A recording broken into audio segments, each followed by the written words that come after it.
I'm Eric, I'm Peter. and this is Who asked for this? where we... What do we do, Peter? Where we look at a pop culture topic and break it down and answer the question, Who asked for this? That went well. Yeah. I think that went pretty well. I'm not as tired this time. Yeah, Eric had some sleep. I've just come off an 8-hour work shift, which is real fun. And Also, we'd like to thank you guys for all the support. Yeah. It means a lot. We're going to keep going with this. We're going to see how it goes. And just remember, you asked for this. You asked for this. Actually, we asked for this in a way. But you know what I'm asking for, Eric? What's your bit of news for... Let's say it together. Two-bit news! I thought you were going to say today. I was Nope. like, oh, well, today... Two-bit news. Let's have you start off. Fuck, what was it? It was, I'm just thinking... tell me. Come on! Your thing was, I'm thinking about leaving the new Netflix film by Charlie Kaufman. I'm thinking about ending things. I'm thinking about ending things. Which, first, when I heard about it, I was like, oh my god, is he doing a movie on suicide? Nope. Maybe. Like, oh my god, I love him. He's such a, like, amazing... But, like, he has a tendency towards the absurd. Yes. And, like... There's a very... A tendency would be an understatement. But, you know. But, like... For those who don't know, really quick, sorry. Okay. Charlie Kaufman did Adaptation. He did Being John Malkovich. He wrote... Well, he wrote Being John Malkovich and other things. There you go. He's a really eccentric writer and director. Spike Jonze directed Being John Malkovich. You're right. And he also directed Her, which is awesome, and I strongly suggest it. But as you may go. It turns out that I'm thinking about ending things is a horror movie. Or is it a rom-com about meeting the parents, Eric? I'm so undetermined. Undecided. IMDb says it's a horror movie, so I'm just going to go with that. I'm just going to go with that. You trust IMDb, but not your own self-knowledge of film, Eric? Sounds like you're a sheep. Sorry, you can continue. I don't know what I'm doing. I don't know. There's not much. It's just this is my new character I'm trying out. Like, really full of himself film directly critic. To me, though? Directly to you, no one else. Yeah. No, but seriously, like, what do you think about it? Who's in it? The fucking guy from that one episode of Black Mirror. Jesse Plemons? Yes. He's in Breaking Bad and Fargo Season 2. The guy from Harry Potter. David Thewlis, who is also in Fargo, but he's in Season 3. He plays VM Varga. The girl from Hereditary. Hereditary. I was supposed to say Heritage. Heritage. No, that's Toni Collette. She's in Knives Out and other things. Oh, she's in Where on Earth Are You Going, Bernadette? Where did you go? Where are you? Is it Antarctica? I think it's Antarctica. Yeah, she's in that. Okay. It's a good movie, I think. Marketing must have been a lot of fun. Like, you wanna shorten this title? They're like, nope. Whole title or nothing. Wow. No, but like, never be a news anchor, man. I'm the greatest news anchor. I'm anyway, like Steve Carell. Anyway, like, it wasn't much news. It was just like, it looks very strange, and it looks like Charlie Kaufman puked over a movie. Okay. You know what? I support that. I feel like he's the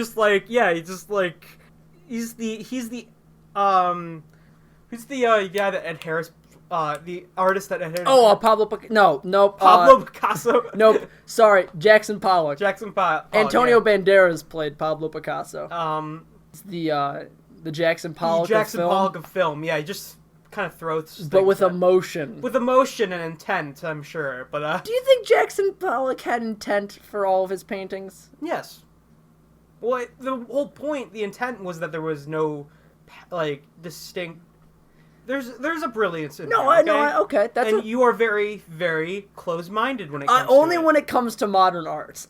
I don't care for modern art. Well, it's different than, like, the giant toothpaste bottle that is... Well, Eric, I think your mind is really closed when it comes to the importance of novelty-sized daily products.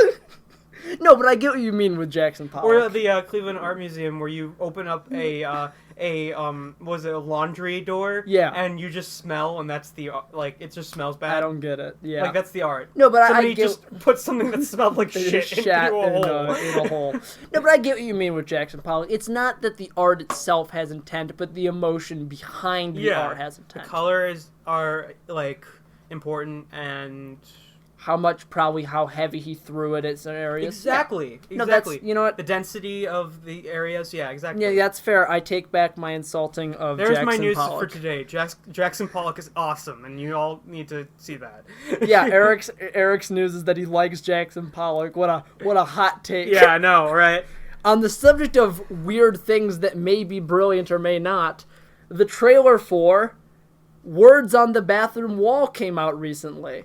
For those who don't know, it's about this boy. Actually, I have the exact synopsis of the film written down here in my notes, and I'm going to read it out. I hope to God that the theme of the movie is going to be what's the song about a guy who gets the phone number of a prostitute? Oh, 8675309 because it was written on a bathroom wall. Jenny. Who can I turn to? 86753. If we're gonna get this on YouTube, we don't. Oh yeah, we don't get demonetized. You're right. We aren't monetized. We're not monetized. But, they can't copyright stricken. Yeah. Copyright. Anyway, here's the plot synopsis to Words on the Bathroom Wall. Diagnosed with a mental illness during his senior year of high school, a witty, introspective teen struggles to keep it a secret while falling in love with a brilliant classmate who inspires him to open his heart to and not be defined by his condition. It's based on the book by Julia Walton. It was written in 2012, and I have some thoughts. First off, I know we like to joke around on this podcast, but I'm going to be serious for a moment.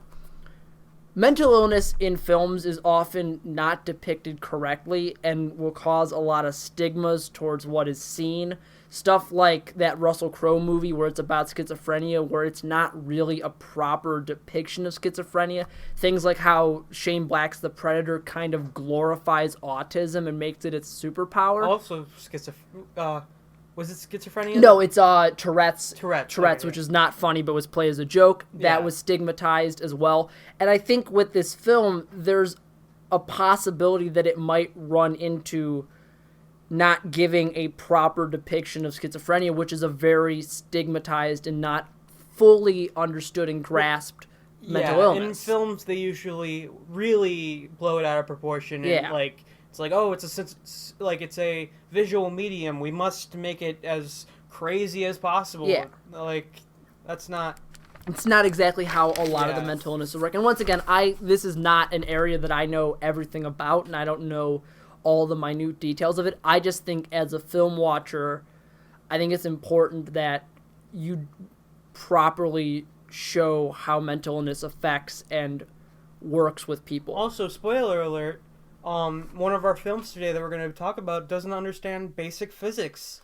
Well, yeah, but there's a difference between that and something like this. Yeah, but I know basic physics that okay. Basic, okay, you are the science guy Basic here. physics. But I think on some other thoughts, the girl from Dr. Sleep is in this. The girl who plays Abra, she plays the love interest, and I really like her. She's a good actress. Mm-hmm. And the boy, the kid with, the long hair, he's played by Christopher Plummer's kid, Charlie Plummer. So that's pretty cool. All the music is done by the Chainsmokers, so that's going to be interesting, I guess. And it looks fine. I think it's interesting to see a guy have to open himself up to, a girl in these kind of, young adult romance movies. That's, a different take.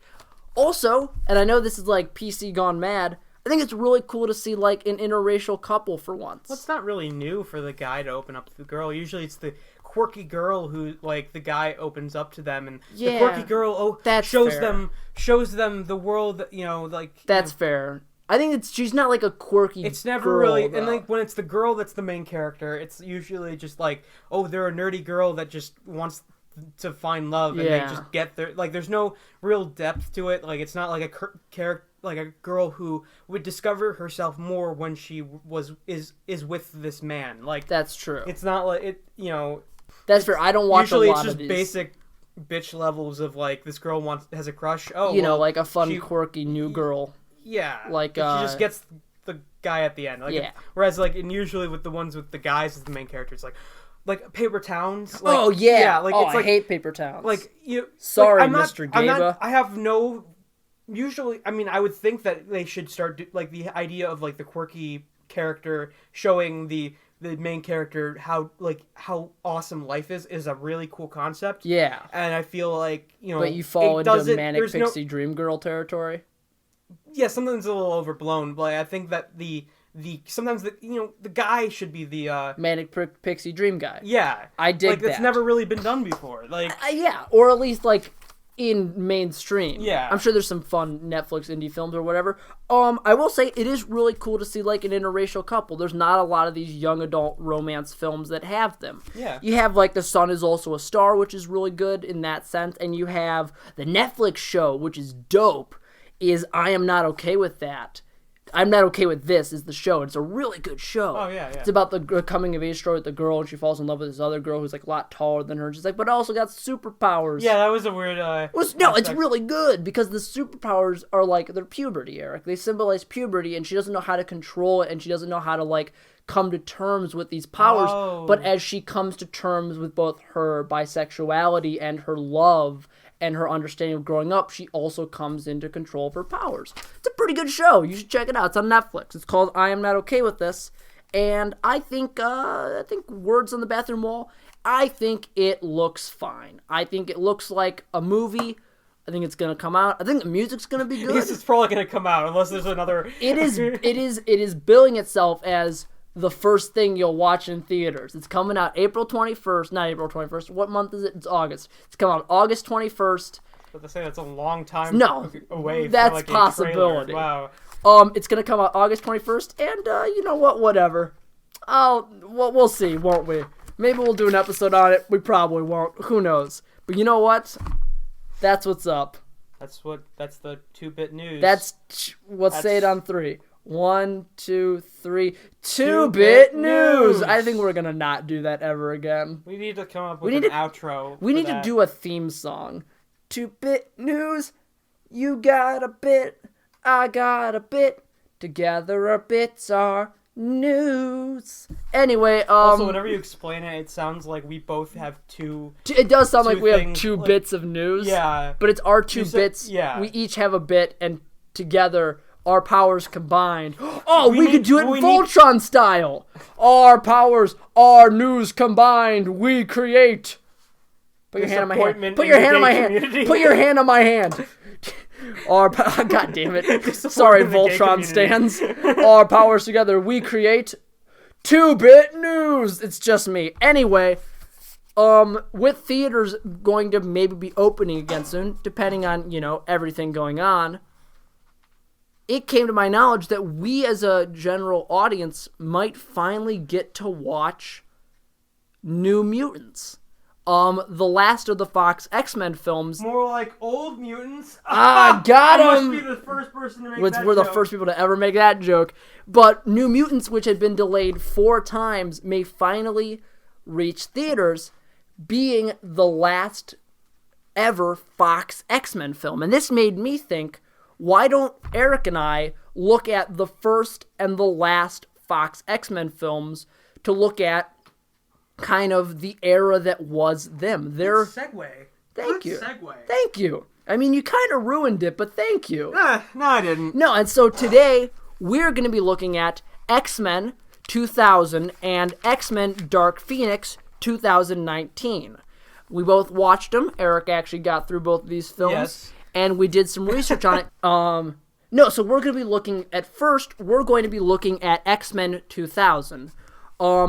Before we start this, real quick note. This is some heavy stuff we're about to get, and this is kind of important to mention. The director of X-Men 2000 is Bryan Singer, and Bryan Singer is a really bad person. He's done a lot of awful things. He's a sexual abuser. There's all sorts of things you can read up about him. He's been abusive verbally, physically. He's just a very impolite, just awful person. So I think it's important to know that any praise that we level towards this film is in no way an endorsement of Bryan Singer. Yeah. He's an awful person, and he shouldn't, in any way be congratulated. Hollywood is a place where awesome movies should be made, and not, everyone learns from movies, so every filmmaker should set a good example. Yeah, and especially because they're in charge, especially a director, they're in charge of making sure a lot of things go right, and if they abuse that power, it's not okay, and it's something that should be called out, which is what we're doing right now. We have any power over what happens, but I think it's important to know that anything we say that is good towards this film, we acknowledge that Bryan Singer is a garbage human being, and these aren't praises towards him. Although if we do praise the actors and stuff, that is towards them, because there's some really good actors in these films. But here, I'm going to give some fun facts now about the budget and stuff of X-Men. The original X-Men was made for a budget of $75 million. In the U.S., it made a gross of $157,299,718. Overall, the entire world, it made $296,339,528 million. So it made gangbusters. Yeah. It made a lot of money. It doubled its production. It was very good. Which is surprising considering superhero movies just continued to fail. Especially in the early 90s and late 90s. Time, yeah. So you get X-Men not just as movies, but financially. Exactly. Failed. And we'll get into the cast, but first I'm going to talk a little about how Fox started up the production and the creation of this first X-Men movie. In fact, Fox got the rights to the X-Men as characters in 1994. And they weren't really sure what to do with them yet until 1996, which is where they tasked several screenwriters into writing a script. One script or a kind of one script. They had a couple people that worked on a general script. And so here is the first script idea. So the first X-Men script had Nightcrawler, Beast, the Sentinels, the Juggernaut, and real quick comic lingo here, Henry Peter Gilch was in it, who is a government license, who is the ultimate evil bureaucrat. He's great. He's not really a well-known Marvel character, so just the concept that he was going to be in this X-Men movie cracks me up. But not only that, there was going to be all the characters like Magneto, the X-Jet, Storm, Jean Grey, Cyclops, Wolverine, all of that. But this was way too expensive. Just the envisioning of having the Sentinels, the Danger Room, Henry Peter Gleich, my favorite comic book character, too much. So everyone's favorite comic book character. But anyway, Fox was too expensive. Do you know who we need to get to rewrite this film? Take a guess. He's very well known in the world of comic book movies. Who do you think they got to rewrite X-Men, the first script? Jeff Loeb? No, Joss Whedon. Joss Whedon, really? They got Joss Whedon, wow. Who, once again, there's probably some stuff out there about him that's you should also look into, but let's go with the general actually, is there? I'm sorry. He cheated on his wife, and people were he's whatever was going on with Ray Fisher, but we don't know enough to say anything yet. Okay, but like everyone in the Hollywood world, there's probably something about him. Because more like Holly weird, am I right? I got him. Anyway, Fox was this script, Joss, this rewrite. This is actually quotes from the board. It's too quick-witted and pop cultural referential. So that's why they threw out Joss Whedon's script. Yeah, that sounds like Joss Whedon. That sounds like Joss Whedon. And I think he did good in the Avengers. I was mostly surprised because I thought you were going to say that he wrote this script. Nope. Bryan Singer. That's so unlike him. Nope. Bryan Singer wrote this script so he wrote and directed. Yeah, he wrote and directed. Along with John Logan, I believe. But Singer gets the story credits. But Singer did the last rewrite, and in his version, he did this in 1998, by the way, which is 2 years after they tasked the first script writing process. Okay. So he had, in his original cut, he had the Danger Room, Pyro, Nightcrawler, and the X-Copter. Also, they were okay, and also the general idea of what this film is. Yeah. So is this film plus a couple more things. Yeah. Including Nightcrawler, Pyro, Beast, and the X-Copter. They were cut out a couple of these people, too many prosthetics, too much action, but we like the general idea of it. So they merged some characters. For example, Rogue in this film, she's kind of a merger of Jubilee and Kitty Pryde in the sense of how her character works. Plus Rogue, I mean... Yeah, plus Rogue, the character. I don't want Rogue. people thinking we don't think that Rogue is a real our Marvel character. But they can't have her have flight and strength and lasers and stuff because she gets those powers in the comics from absorbing Captain Marvel's powers. So they couldn't really also, it just doesn't fit the tone of the film. But you do have her have those powers in the original animated series. So people who knew that would be like, why doesn't Rogue fly? And they're like... And also, why doesn't she have the white stripe? The white stripe. Yeah. Like, not my X-Men...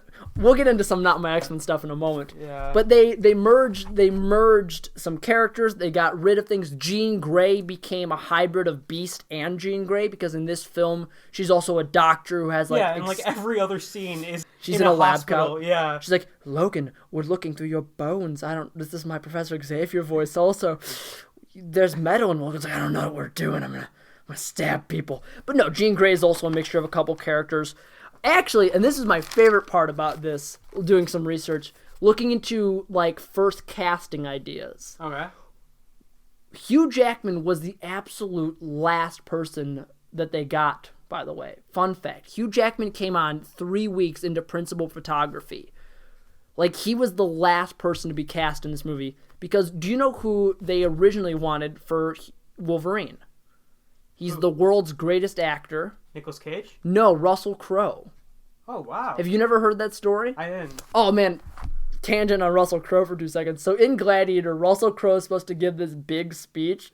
This thing he said, I thought the whole speech was entirely baloney, but I'm the world's greatest actor, so I can make it work. So every time Russell Crowe is in something, I just think, it's the world's greatest actor right there. He's not. He's good. He's fine. He's good in some stuff, but he's not like the world's greatest actor. No. Oh, A Beautiful Mind. He's in A Beautiful Mind, which is the film where they misrepresent schizophrenia. Definitely doesn't choose the right film. No. I mean, he's like Sean Connery. Sean Connery. Oh, man, Sean Connery's Wolverine goes, Bob, excuse me. You seem to be on the Statue of Liberty. Does it hurt? Sometimes. It's not the quote. I know. It's every time, dude. Every. But that's the thing. Sean Connery is much more intense. And that man beat up some muggers because they wanted his wallet once. He goes, I'm the best at what I do. What I do isn't very nice. That's not in this movie. That's in the Wolverine. Then Doug Ray Scott, who I don't know anything about. You're a dick. Doug Ray Scott was going to be Wolverine, but he had to drop out like last second because he was shooting Mission Impossible 2. I don't know who he is. Okay. I've never heard of this man until... Well, neither did anybody else. No one heard of Hugh Jackman. No, Hugh Jackman. He had done... This was his first American role. This was his first American role. He had done some Australian roles, and he had done a lot of musical theater before this. He was really big. Has he won a Tony? Yeah, he's won a couple Tonys, I think. For Oklahoma, I think is his big one. You know, I'm laughing because of Watchmen. Yeah. Black Oklahoma. Yeah, it's great. There's like 3 jokes about that. It's a good show. You barely even see it. I wish that was the one. I love it too. You never see it. It's not a complaint. No. Doug Ray Scott had to drop out, and so they got Hugh Jackman 3 weeks in, and he's great. We'll get into how great the cast is in a little bit. Patrick Stewart as Professor Xavier was their first choice and only choice, and I have to agree with them.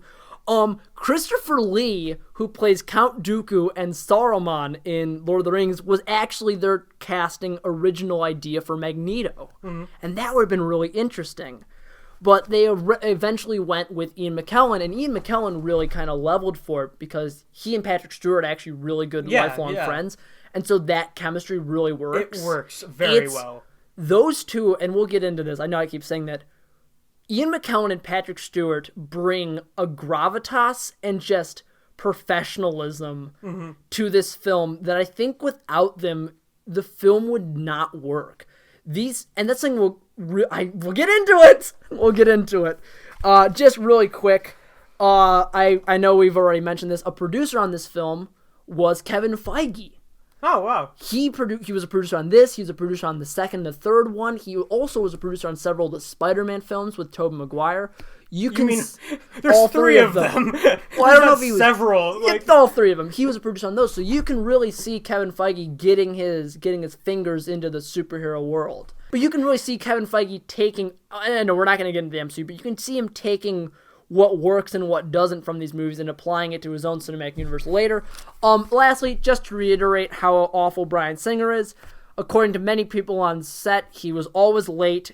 He was very unprofessional. He had mood swings and would yell and scream and have temper tantrums at the cast during the production of that. Which is awesome that, like, I don't know how I'm being recorded right now, but because I got up. He's getting juice. Yeah, I'm getting juice. But they all still put their effort into the film, and like obviously the cast has a really good relationship. Like they all seem to be like work off each other really well in the film. And I think it's really great that you mentioned that because let's get into the cast, Eric. This cast is all-star. We have Hubert Jackman as Logan the Wolverine. What's up? Oh, you spilled juice on my floor. I spilled juice. Oh, come on. Come on. We'll clean that up. It's okay. Nah, don't worry about it. I'll get hot water and just rub it in later. Yeah, that's fine. I spill juice down here all the time. I'm not cutting that out. Yeah, we're gonna keep. Don't worry about it. Yeah. Anyway, Patrick Stewart, who people will know as Captain Picard, Charles Xavier. He's in a lot of things. He's very famous. He plays Professor Xavier. Ian McKellen, Gandalf from Lord of the Rings. He's also in a really good movie with Helen Mirren called The Good Liar. Ian McKellen is Magneto. He is the villain of these movies. Some of them. Ray Park, a man who plays Darth Maul, is Toad. We'll get into Toad. I think Toad's really fun. Halle Berry is Storm. James Marsden is Cyclops. And Famke Janssen is Jean Grey. Also, Rebecca Romijn is Mystique, and she's also under around 110 different prosthetics. Because Mystique is... Who's the girl that plays, she was in True Blood. Who is the girl that played Rogue? Oh, dang it. Oh. Yeah, she was in True Blood. She's in True Blood, yeah. But she's a good actress, I think, but, like, she cannot do a Southern accent. Riff, I'm looking up the people. Because the entire film, like, anybody who's seen the animated series, Rogue is, she's from, like... The South. She's from the South, yeah. She's got a very heavy Southern accent, and they thought they should implement it into the film, but she couldn't do Anna it. Anna Paquin. But yeah, she cannot do a Southern accent. She seems like a great actress. She put a lot of emotion into it, but like, she cannot do a Southern accent. Yeah, no, and it's a little bit distracting. On the subject of accents, this is the only X-Men film you get to listen to. Yeah, where they drop all of the accents afterwards. Where Halle Berry tries to give like an African-esque accent because Storm in the comics is from Africa, and there's some really good... Wakanda specifically, right? No. Okay. No, she and Black Panther in the comics, they get married, but she's not from Wakanda. She's from like somewhere else. I don't know enough about Storm from the comics to really give a standout on that. Do they drop Rogue's accent? No, Rogue's accent stays for all of them. Oh, man.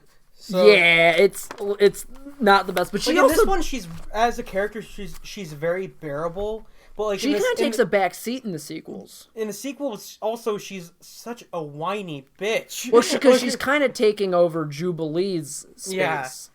But like not like intrusive like Jubilee, but like just like just Logan. A little pouty. I was gonna do something. I'm Logan. I don't know why I was about to do like British. Wolverine. No, come on, man. Oh, also like a WWE wrestler plays Sabretooth in this film. I don't know the guy's name. I'm sorry. And in this film, obviously, they're not brothers because he does not know who. No. They make it very clear. He does not know who Sabretooth is. Though you could argue, also, we're not going to talk about the timeline. We're going to talk about two X-Men films. We're not... Everyone who talks about X-Men talks about the timeline. When you think about it, it makes sense. No. So shut up. Not going to... Well, no, but I mean the timeline in general. No, I know. But we're not going to talk about it. But I will say, if we are to try and tie the timelines... very distinct part where they reboot it. No, I know. It starts over, but then it's other fine. Things like... Yeah, it doesn't matter. It's a very clear timeline, and everyone who complains should shut up. Well, but I'll say real quick with Sabretooth here, because X-Men Origins Wolverine is still canon in this universe. Oh, yeah. He does get shot in the head with that adamantium bullet, which in that universe helps you forget memories. But also then you could argue, why does this Sabretooth not look like Liv Shriver? Who knows? Life happens. Is it pronounced Liv Schreiber? I think it's Liev Schreiber. It's Liev Schreiber? Liev Schreiber. Liev Schreiber's great. Leaf. Liev Schreiber, Leaf get out of Schreiber. here. Make it No, like a leaf. Liv Schreiber like a is tree and leaf. make like a tree and Liv Schreiber. Anyway, No, this Sabretooth is a lot more comic-like. he's very fun. He's like a big old monster. He's Big like, old dumb you're guy. you want me to scream? Like, both of Toad and Sabretooth, they do not they put in a lot of effort into their like the actors put in a lot of effort into physical their characters. wise. Yes, but because Ray Park's not also a real the movie, actor. Like, I know that sounds they're really not just rude. pushed to the side. They're actually like do really things. put in depth, like a lot of depth into these. Not like thematic depth. Yeah, but like actually like visually they're and movement. like movement. They're like really fun to watch. And Toad is amazing, and that is he's probably. He's so funny. I will say, I don't think we'll ever really get a comic accurate Toad look because he's a weird looking character in the comics. In this version, try their best. It's kind of just a really pale Ray Park with bright green hair. Yeah, and they paint his face green. Yeah, he looks he looks fun. He looks really fun. Let's get into it though. I think looks like he dipped his face into like a bowl of Cheeto dust. If the Cheeto dust was green. Sure. It looks like that. Let's go with that. Yeah. But to answer the question you're all wondering, who asked for this? Fox did, because they wanted to take a gamble on superhero films. Do you want me to just get you water or something, man? No, I'm putting this away. Okay. We can do whatever the hell we want. This is our podcast. Our producer's gone. It's just us. We're all alone. We're getting Dawn pizza of just soon. us. Dawn of just me and you. Yeah. Batman, Superman, Dawn of just us both. Anyway, Fox asked for this movie, and because they wanted to take a gamble, because they wanted to try something new with the property they owned. Mm-hmm. Are you going to stand? No, I'm not. I'm moving the chair because that one keeps on. Whenever I sit down, it makes. Oh, you want to get a different noise. chair? There's another chair over there. We'll cut this out. There's a chair over there. You can grab it. It's right near the sofa. All right, how you doing? They're all the chairs are bad. They're all like. Can I get that one? Yeah, you can get that one. You have to move a megavolt battery off it, but besides Ooh, that. wow. I know, Will it right? explode? Yeah, probably. You know what happens to a guy who touches a megavolt battery? Same thing as everyone else. We'll get to that in a minute. That's a great... Well, not in a minute, but okay. But that's to answer who asked for this. Let's get into our general thoughts about the film. I think we both agree. Really like it's it. really good. It's amazing, yeah. I know a lot of people like it It better. ages very well. Yeah. And the cast is consistently great. They all bring... And something that I really like, that I like about this film, is that all of the characters are competent with their abilities. They all know what they're doing, and that allows for... Because also the powers aren't the important part. It's a very character-motivated rather than power-motivated story. It's like, it starts out... If you notice, the entire movie starts out with... It's a very witty and fun movie. But the first scene... The first, few scenes are really dark. Well, the first scene entirely is Magneto as a kid... In the Holocaust. During the Holocaust, and it's him pulling the metal fence as he's getting dragged. That was so new for superhero movies. Exactly, because you're used to silly, campy, and it immediately hits you with this. But on, once again, a character level, without really saying anything, you perfectly understand why Magneto is wary of humans and wary. He's not just a mutant. He's also a person who has a real life experience with something like this. It's very human now. He's seen the worst that humanity can do, and he doesn't want them to do the same to mutants. And it's a really brilliant way to start open this film that gives you a little bit of humanity and understanding towards the villain of this film's idea. Yeah. And he is the villain, okay? That's the thing. That's why I liked about it. Later on, I like the idea that, the X-Men franchise of movies, they usually sort of try to do very different things. Yeah. Until, the end when they stopped they just gave up and were like... Just all the colors. Yeah. But they,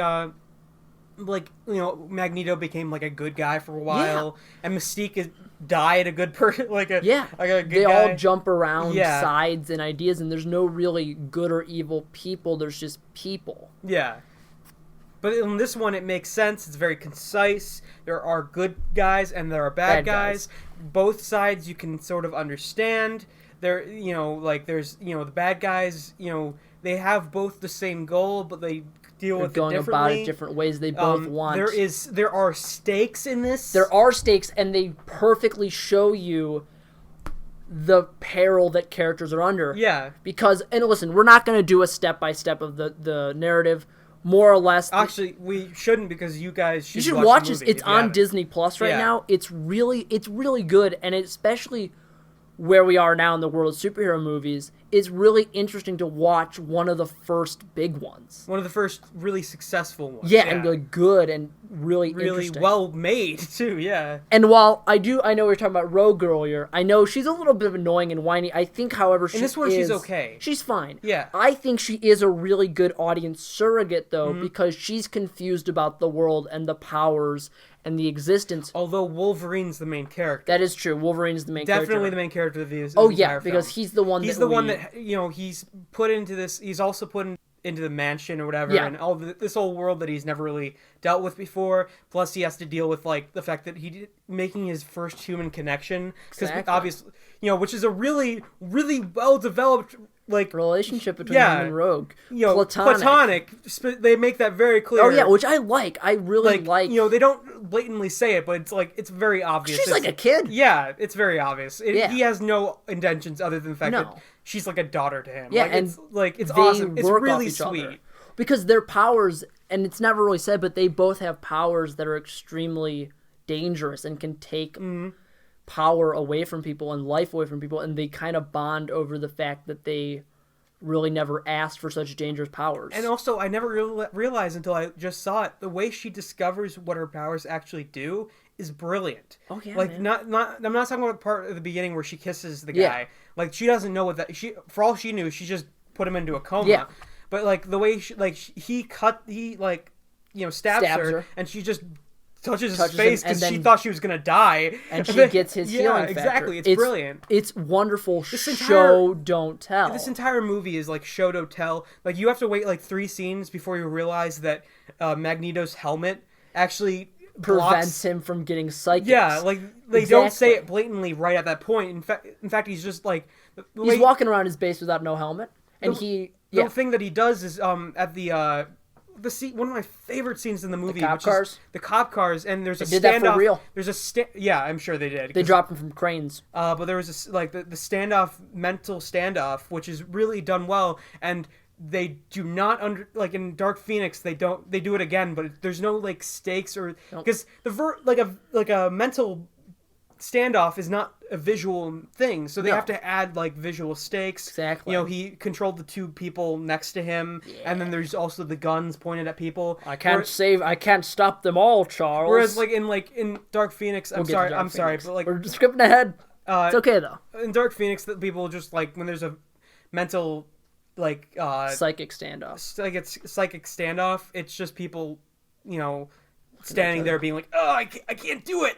Gene, you must use your powers. Calm down. Calm down. Listen to my voice. I don't know what to do. Oh, yeah, it's exactly. Whereas it's this very visually. I hate to go back to what I was doing last episode with the Tron thing, but it's a very visually interesting situation where you got the 2 guys that are next to him that are both like controlled, but also this guy who's got a bullet. Really cool scene in which he has a bullet drilling into his head. Yeah, man. And it's like there's so many things going on. Yeah, exactly. There's so many things going on, and it's just so well done. And like there's a lot of thought put into every decision. Also, like the way they introduce each character is they know you. The way they introduce, they don't like. It's not an origin story movie for the X-Men. The X-Men, like Jean Grey, Cyclops, Xavier, Storm, they already exist. They already had their origins. We don't need to flash back and watch them. We don't get a clear flashback of Wolverine's origin either. He just exists in this world. He's cage fighting. There's a really funny joke about how his balls are made of steel. Yeah. It's pretty good, actually. But everyone, even Magneto, him and Xavier have this relationship that is existed and is real, and it's this friendship that we don't see it happen. It just exists already.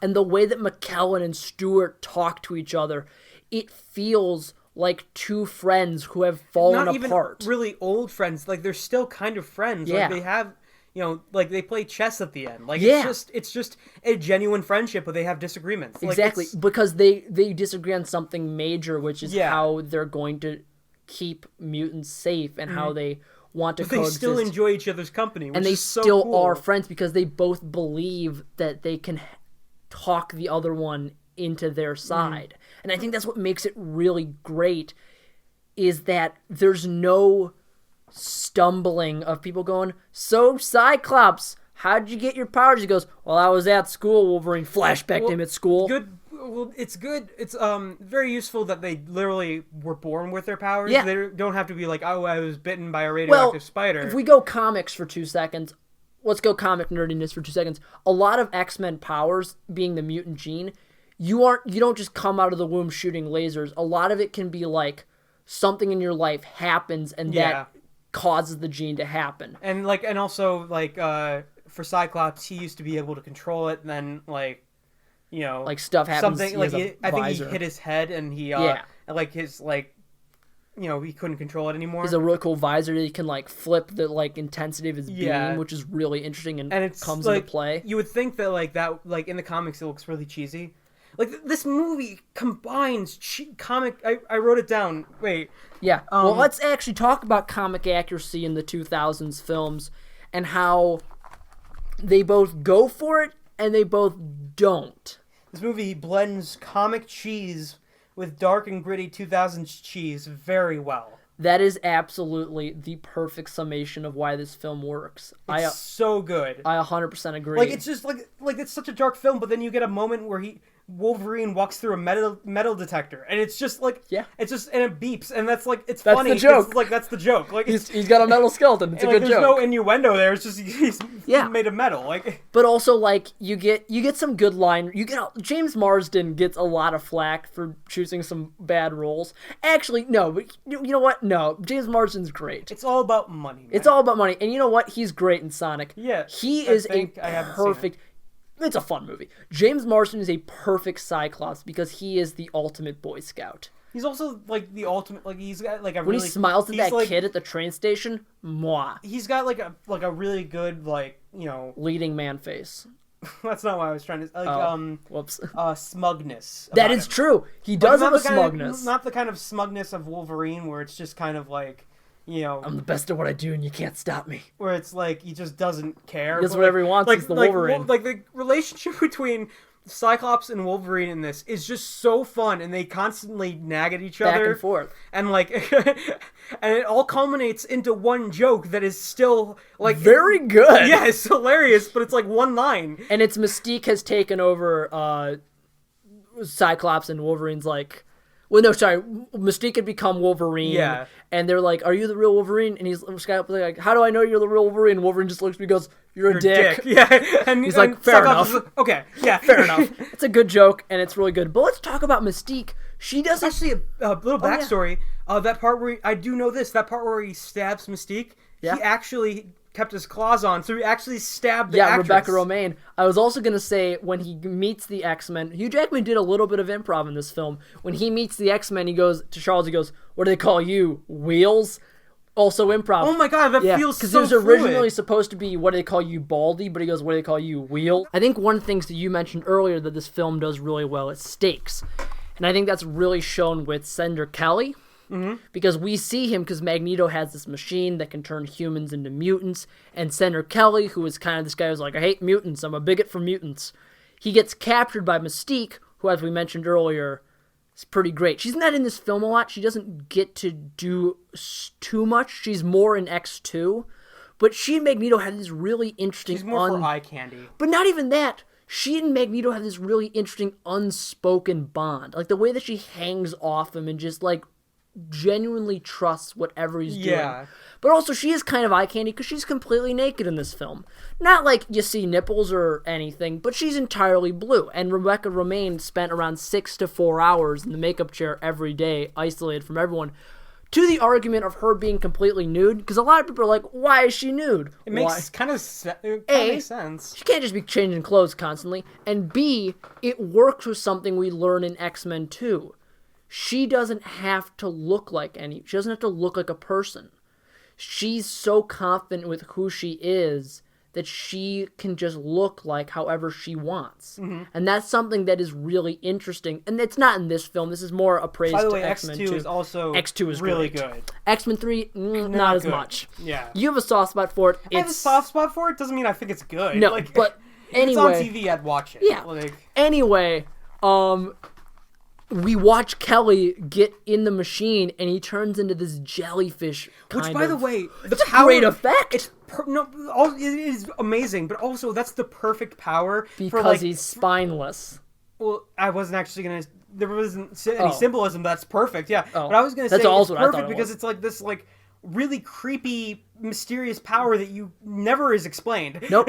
So it's like this guy put into a position that he doesn't understand what's happening, exactly, and we don't understand what's happening. So it's creepy, it's mysterious, unsettling, and it works on that thematic level I just discovered. Amazing. Probably not on purpose, but who knows? Mwah. It's great. I like that Magneto, to get to this machine, just is creating this metal walkway without even oh man, and this thing that all the X-Men movies do, even the bad ones, the way Magneto effortlessly uses his power is always amazing. There's always one thing you can rely on in an X-Men movie, is that they always... Good Magneto stuff. Well, I was going to say, the powers, they always use the powers in some creative way. That's true. Because that's what makes the X-Men, and I'll get into some X-Men stuff later in Personal Bs, but X-Men in general is fantastic because the powers are never just, you shoot lightning, you shoot ice. I mean, it is, but some of the best X-Men have such weird powers, and we'll get into that.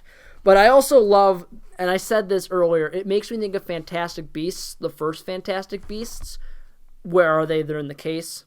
Like Fantastic Beasts and Where to Find Them. This is so... Come on. I like that. Anyway, it reminds me of the first Fantastic Beasts movie because I like seeing characters who are competent with their powers. I like that all the X-Men, when they fight the Brotherhood, everyone knows how to use their powers. Yeah, the struggle is the fight itself. Because it's a bunch of people who know how to use their powers well, facing off against a bunch of other people who know how to use their powers well. So there are real stakes and real, grit to it. Like Toad...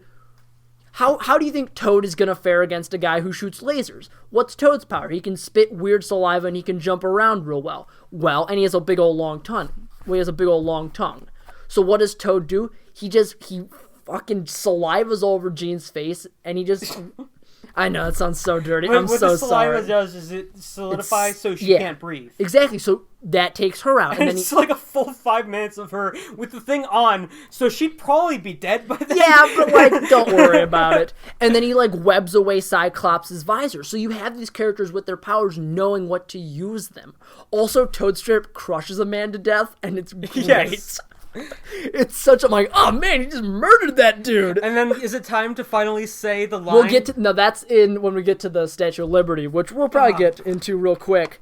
Yeah, actually, let's talk about the final fight because it's amazing. It is amazing, and in our universe of big galactic fights in space and the whole universe, this final fight seems so small, but it's more personal. Sorry, I just burped. Wow. It's more personal and more grounded, and that's why it works, because this, like you said, is a character-driven narrative. Yeah.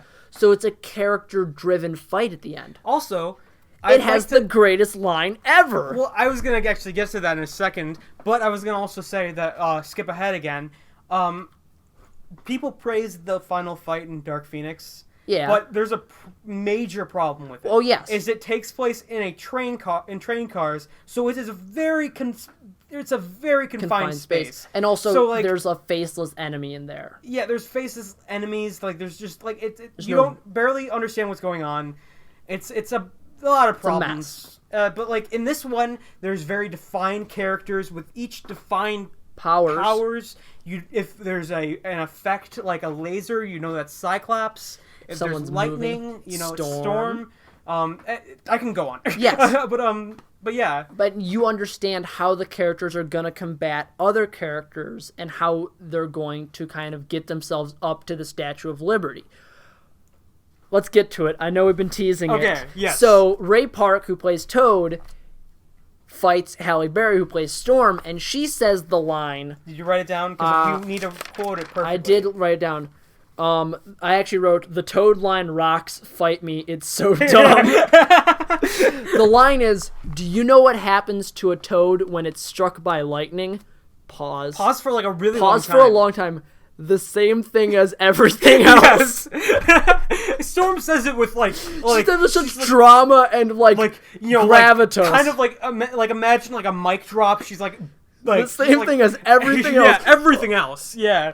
Like it's like. Can I take a moment? Can I take a moment to dissect this line? I know we're being very serious. We're praising this film.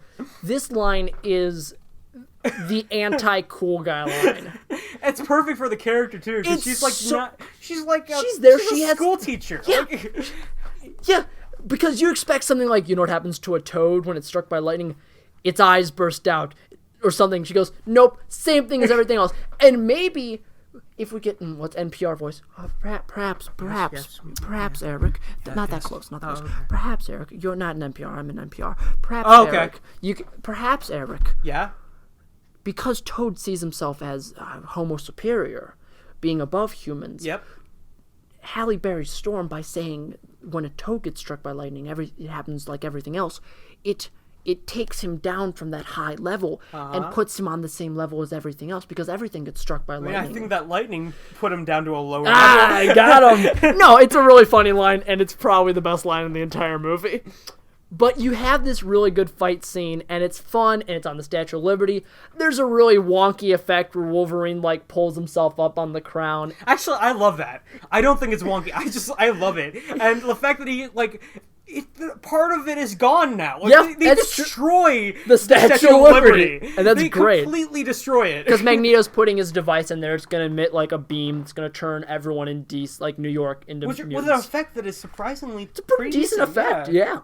But I think, and then, they defeat Magneto, and he goes to a plastic prison, which has, personally, I think my favorite scene of the whole movie, which is, and this is actually, thematically, you could do a really good video essay on how good this scene is.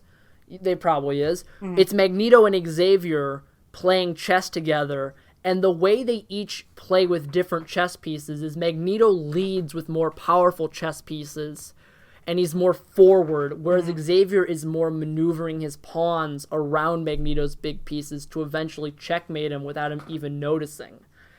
It's this idea of Magneto who is willing to do whatever it takes, big guns forward, versus Xavier who's willing to take the time to help the small guy, to help the little man. Mm-hmm. And the way that they talk to each other, and this motif goes through all the X-Men movies of Xavier and Magneto playing chess. It's something that is in almost every single movie. It's in X2, it's in X3. Sort of in Dark Phoenix. Actually, it's 100% in Dark Phoenix. Yes, but they don't play it. No, yeah, that's true. But it's this idea of it's build up to it, yeah. Yeah, and I really like that end scene of Dark Phoenix. It's actually really It's a really good ending to the franchise, but we'll get to that. But you have these two people, and Magneto is in this plastic prison, and they do a little wide pan. It's a really cool design. Yeah. And we get more of that next too. It really makes you think about how long that would have taken, and how they would have already been we are going to we're going to capture Magneto. We're going to capture Magneto. And every day they don't. Make a plastic prison where there's only one way in, one way out, no metal. But it's really good. And by the way, quick thing, the way he gets out of the prison in the second movie X2 is so fucking cool. It is, and it's really messed up. Yes. Okay. We're gonna spoil Yeah. X2. He gets Mystique to drug a guy, and she puts more iron in his blood. And so this guard comes to Magneto, and Magneto's like, there's too much iron in your blood. And he pulls from this guy's body by just putting the iron, condensing in this man's body. And he pulls out 3 silver marbles of iron from this guy, and he just murders this dude. And then he just gets out by just shooting marbles at people. Yeah. And he makes a really thin wafer of metal. He does everything with these marbles. It's so awesome. cool, and it's once again a testament to how great Magneto is in all these movies. Also, fun fact: when he meets Wolverine on the train, he just pulls his claws apart. Yeah. You can really quickly see when he lands that Magneto has metal soles to his boots. Yeah, so that's how he hovers. Yeah, also... It's this little detail that they don't have to add, but they do because the world seems so fleshed out and real. Oh, fuck, what I was going to say earlier.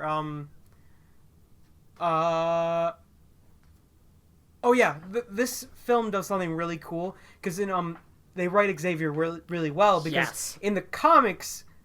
Xavier's kind of a dick. Yeah. He weaponizes these mutants and militarizes them. He's very messed up. In this, he doesn't really do that. He's just like... He wants a better future. Yeah, he doesn't weaponize them. He's like, hey, go out there and fight if you want. And help. Not to fight, help. It's different. They don't fight in this unless they really have to. Unless they're the ones being attacked. Yeah. They're more to show... And he's a very empathetic human... fatherly kind of figure. Whereas, they do actually focus on it in Dark Phoenix. Which is something that I give the film some credit for. I do give it credit. In Dark Phoenix, they actually introduced the idea of him being, he's not at horror... everyone's like, oh, he's such a dick in Dark Phoenix. He's not. He's not. He's got a... but he's crossed a line. Yeah. And we'll get to that in a moment where we talk about Dark Phoenix. In these movies, in this movie, everyone in the X-Men is, over 30. Yeah, and they're not kids. Yeah, and then... There are kids. In Dark Phoenix, it's, they're, teens, I think? Yeah, they're, teens. I don't know. It's hard to tell. We'll talk about that later. But they're really young, so, there's a different moral kind of... yeah. Well, let's give our overall thoughts about X-Men. The original first, 2000, yeah. Oh, I loved it. I thought I watched it when I watched it a long time ago. Yeah. And I thought when I was just about to watch it that it was going to be not age well. It wasn't really going to be that fun. But my God, it is there's not even a lot of action in the film. No. It's just a really well written character study on these mutants, and there's not a lot the way they display their powers is awesome, but also they have character. It's not just their powers, it's their personality. Yeah, and they change throughout the movie. Exactly, and they grow closer as a team. Exactly. And they learn I know it's so stereotypical, they learn to work together, but that was such a new thing for superhero movies, and especially for this one it works. I will say, on my really things, I agree with everything you said, Eric. Yes, I think it ages wonderfully. I really like it. I will say something, and I think this is more of an early 2000s thing versus an X-Men thing. They have black leather jumpsuits, which, you know what, they look fine. They make sense. They're a tactical team. They're going to wear something that's not bright orange and blue. Which they say have a line. They do. They make a funny quip about it. It's he goes... What, do you want, a yellow spandex? Yeah, that's fine. But I think it's this really interesting thing of playing with how comic accurate do we go?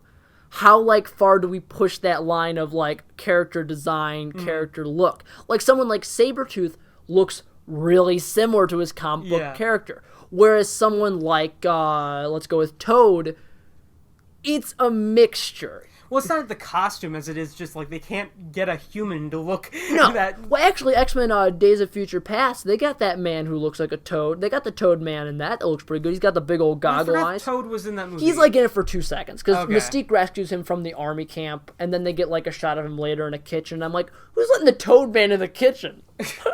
But I'm not prejudiced against mutants or anything, but no way. Specifically toads. But no way am I letting the guy who looks like a human toad anywhere near my food. Just putting that out there. But anyway, but all seriousness, I think this, like you said, I like the leather jumpsuits. They look good. They look fine. They actually age really well. Yeah, I do I was afraid they weren't, but I they like look that good for today. Yeah, and I also like seeing the X-Men in casual wear. I think that's something I love in superhero movies. Which, by the way, again, Dark Phoenix, they barely wear costumes. They don't, and I think it's actually kind of a complaint from me. And I think that's really interesting that we get to that. We'll get to that in a moment of how we've come from 2000 to 2019. What has changed? What has stayed the same with the universe of X-Men? Because I was surprised by how similar these two movies tried to be. Exactly. Well, I mean, Dark Phoenix tried to be similar to the original 2000 X-Men. Whereas, there are so many other X-Men movies in the franchise that are so different. But, we picked the two movies that are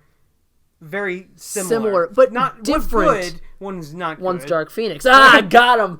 But we'll get into that. I think, all in all, I was really pleasantly surprised, and I think Fox gets a lot of flack for their X-Men movies. But I think when a Fox X-Men movie is bad, it's bad. And that's what people tend to remember. I think the good ones should be remembered just as much as the bad ones. And I think they deserve more praise. Apocalypse gets a lot of shit, and it's not a good movie, but it is enjoyable. I remember really It's one of those spectacle movies, so like no matter what, it's still gonna at least be like look interesting. Yeah. And on the sort of comic accuracy, they went really out there with like how people look. Yeah. Like Apocalypse design isn't great, but you get Angel, you get Archangel with his metal wings, you get the Blob, you get a really great. Psylocke looks exactly like she does in the comics. Caliban shows up. And the comic accurate costumes at the end that were never. Well, we'll get into that. Well, I have thoughts about that. I hate that. But all in all, we both really enjoy X-Men, and we advise that you check it out. Anyway, because we kept teasing it, we're also talking about Dark Phoenix, which came out 2019. The budget for this film was around $200 million. The reason I say around is because IMDb and several other sources continually say it is an estimated $200 million budget, which means it's definitely more, but they don't want you to know because they're not really happy with that. Because the U.S. gross for this film was $32,828,348. This film lost around $120 million for Fox. Well, at least they gave money. It lost more money. It lost more money than it cost than the original X-Men cost to make. But also, I mean, I'm sure they made it more back during the agreement. That's true. So it's not much of a, like... It's interesting that this was one of the biggest box office bombs of 2019. Yeah. The writer/director of this one was Simon Kinberg. Now, Simon Kinberg, if you know movies, he was involved in almost all of the X-Men films as a writer to some degree. He's been a producer, executive producer on almost all the X-Men films, and specifically, he also was a writer on Fan4stick, which was the third Fantastic Four movie, and it was the remake that is notoriously bad, and we're not going to talk about it because I don't want to talk about it. We're not even going to put that in. I'm not going to talk about it. I don't want to watch it again. Also, he worked on X2, he was a producer on Logan, he was a writer on Days of Future Past, and most importantly, he was the lead writer on X-Men 3 Last Stand, which was the other X-Men film that deals with Jean Grey getting the Phoenix Force, which we'll get into what the Phoenix Force is. And that one actually, I feel like this one, okay, Dark Phoenix we might disagree legitimately on this. A better film, and I think it handles. It's not a good film. No, but I think it's better than X-Men 3. Yeah, I think they have similar. But problems. I think they do it better, and I like the visuals in the third one better. Really, you like X-Men: The Last Stand's depiction of the Phoenix more than Dark Phoenix? It's weird. The Dark Phoenix one is more accurate, but neither one they're really accurate. But yeah, but the fire, but I don't know. It's just something feels right about the one in the third one. It's not a good film, but I like what they did with it. It's in this film she gets it. She's like, oh, I feel great. Everyone's like, okay, yeah. Well, it's interesting that she gets it in this film because you know what? Because as Erich has previously said, the timeline always makes sense in these X-Men films. Well, it makes no sense that Jean Grey gets the Phoenix powers in this film because in Apocalypse, she uses part of the Phoenix powers to destroy Apocalypse in the final battle, as well as she had several Phoenix-related visions. So it makes no sense that she's just getting the cosmic Phoenix Force. I wasn't going to defend that. I understand. What I'm trying to say is, it made sense in that movie actually that because she was the main character. Yes. It makes sense that she for Apocalypse the whole conflict was that she was an outsider. She didn't know how to control her powers. She was unsure. She's unsure. Yeah, again, and then she'll be unsure again this film. Yeah, she's unsure about this one too. She's unsure and it's like how unsure Sophie Turner is in keeping that American accent. Yes, she's got such a she's a good actress. Valley Girl accent. Scott. I'm talking to this alien Like Jessica Chastain, she has no eyebrows.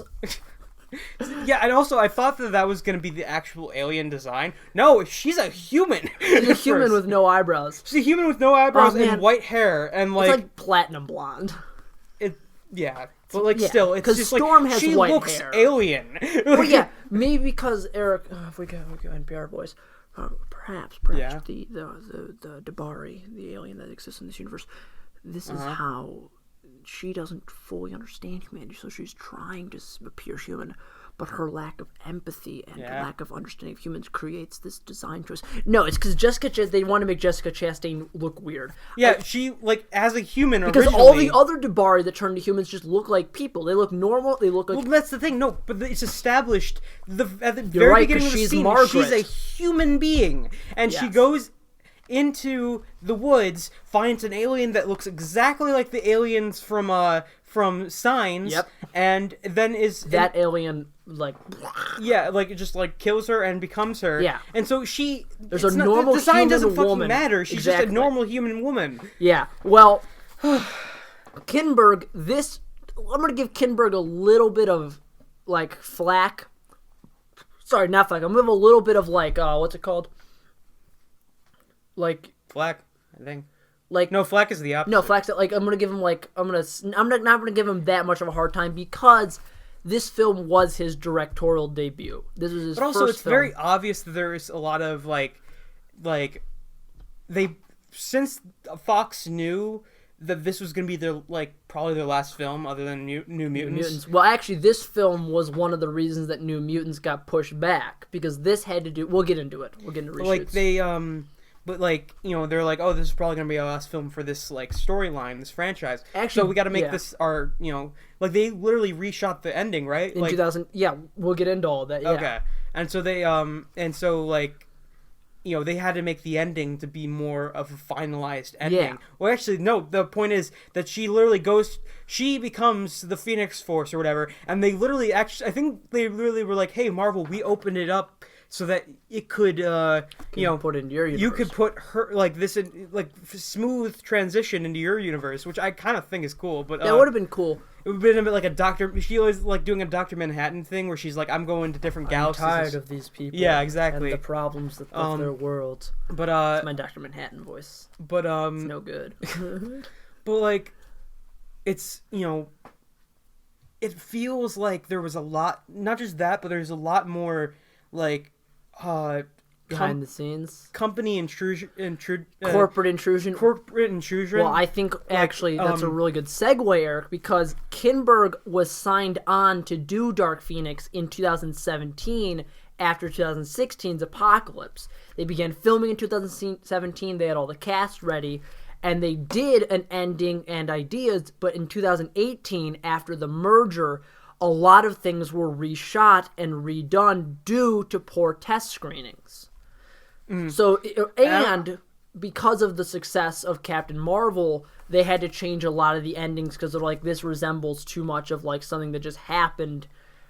And I'm gonna have to, I'm gonna make a wild theory here. I think it wasn't well received because it was so unlike all the other X-Men movies. I think it was trying to go for a more Logan kind of approach. Actually, it's really funny you say that because Kinberg said his original adaptation, his original version, he says he drew the most inspiration from Logan because he wanted a more down to earth. I thought, but also in the original version there were going to be the Skrulls, which for those who don't know, the Skrulls they're these green-faced pointy aliens that can shapeshift into people. They were used in Captain Marvel. They're used in a lot of the Fantastic Four things. That respect and hope that I had for him just lost when you said that in the original script he had it. But like it felt like it because they put a lot of focus on the ground, focus on her, and you know it's this cosmic thing. But they did this really cool thing where they focused more on her and her backstory. All the best scenes are legitimately really good scenes are these personal, like one of the first scenes is Xavier and young Jean Grey, and he does this really cool thing with a pen, and he's like, hey, take this pen, it's a gift. Now can be used to write. It could be used to write, but or also used you to could stab people's eyes. Yeah, out. so it's your choice to use what your gift, like the way you want your gift to be used. Yeah, and that's great. It's a brilliant visual, and it's like, and it really, the brilliant wording and the brilliant talking really helps distract from how bad James McAvoy's wig is. Yes, in that scene, and how bad the child actress. But in all seriousness, never mind. Actually, I think from what I remember, the child actress does as good as she's good. Can. She's fine. She does good with what she's given. She's in the car. She kills her parents.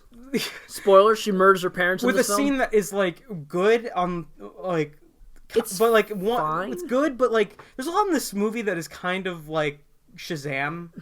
Shazam, I love Shazam. Shazam. We differ on Shazam, but I'm just gonna say I love Shazam. I think Shazam's okay. That's mostly my thing. Yeah. But like Shazam opens up with a car crash. This opens up with a car crash. Both of them caused by the technically villain. Yeah.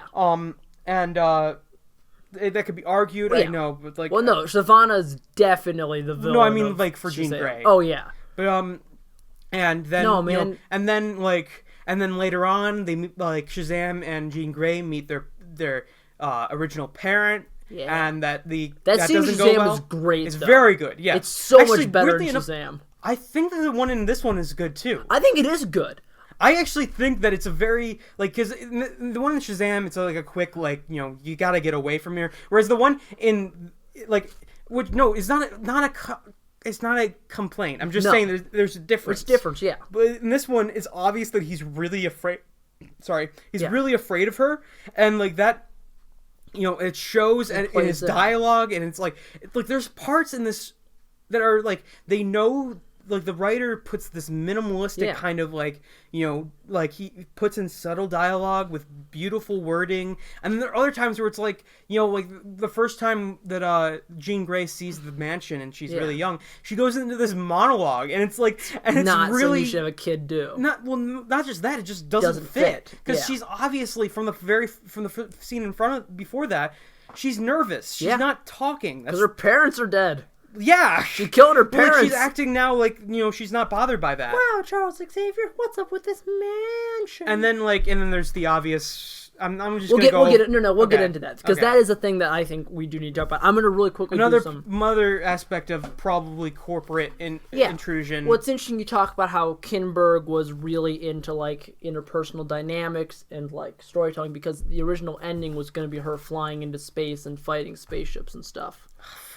So I think, because then that's why they changed it, because that was the ending of Captain Marvel. She went and she destroyed a bunch of Kree ships, and they're like, I actually honestly would have thought that the ending, though, would have been much better, considering the ending that we got. We'll get into all that. But I think Dark Phoenix clearly was made, and you can kind of see it's a lot of it was made. It was clearly a movie. All right, that's the podcast, everyone.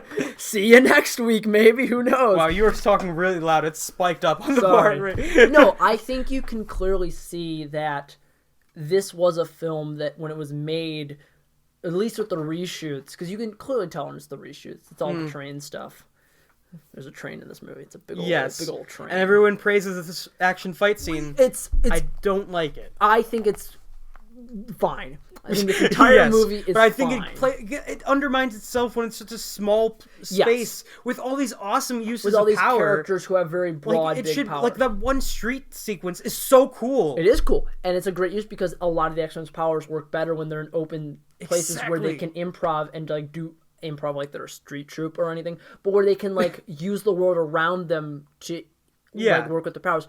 I will say though, you can clearly see that a lot of the actors in this,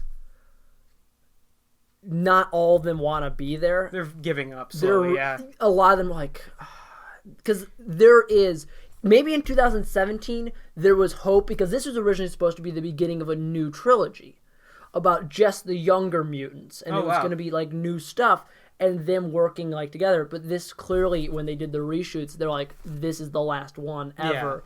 You've been bought. So they put in these random scenes of like Mystique talking to Beast and being like, remember the old days? You know, we'll get into Mystique. Yeah. I have a lot of thoughts. But that's by the way, one actress who definitely did not want to be there, Jennifer Lawrence. Yeah, well, I actually wrote a really good joke about that. just to like pat myself on the back. Yeah. Here I Hey, am. pour your soda over the goddamn Here I am, table. doing it over the table. Pour your. Okay, at me. I'm looking at. The No, audience. don't look at me. Look at what you're doing, because that was your Look at problem. me. For those who don't know, we did break for lunch, and Eric and I cleaned it up, by the way. Dinner, whatever. And Eric was pouring soda, and I go, hey, you spilled cranberry juice earlier, and we cleaned that up as well. Hey, be careful, don't spill the soda. And Eric's pouring the glass over the carpet. He goes, I'm not going to pour it. He looks at me, and then he spills it on the ground. And I'm like, come on. Anyway, Dark Phoenix was clearly a film that in the last part of it, a lot of the actors and the people involved realized that it didn't really matter what they did. Yes. And a lot of them just kind of give up. Not really, not fully. There's this dialogue in which, like, where they're all strapped to the, like, their chairs and The stuff. MCU. Yes, I love that. It's called the MCU. I went, yes, the Mutant Containment Unit. MCU. Clever. How petty is that? Like, the MCU is taking the mutants. Yeah. It's I'm like, oh man. I didn't even think about the fact they're taking the mutants. Yeah, like, that's literally what it is. It's the MCU taking away the mutants. They're barring up our characters. I actually thought You of it. bloody did this to yourself. The thing that I thought was like, oh, that's a coincidence. No, it's petty and anger is how I saw it. But, maybe it's not. Maybe it is like, hey, the MCU, get it? No, it seems petty to me. But like, there's this part where they're all talking to each other, and they all just don't care. Yeah. Like, they're all, like, putting in no emotion, and, spoiler alert, I got a dog. My dog is missing me. My mom just said my dog is... that's adorable. Yeah. He's really sad. Tell your mom you're podcasting right now and you can't talk about your dog. You're professional. Shut up, that bitch. The dog. Yeah.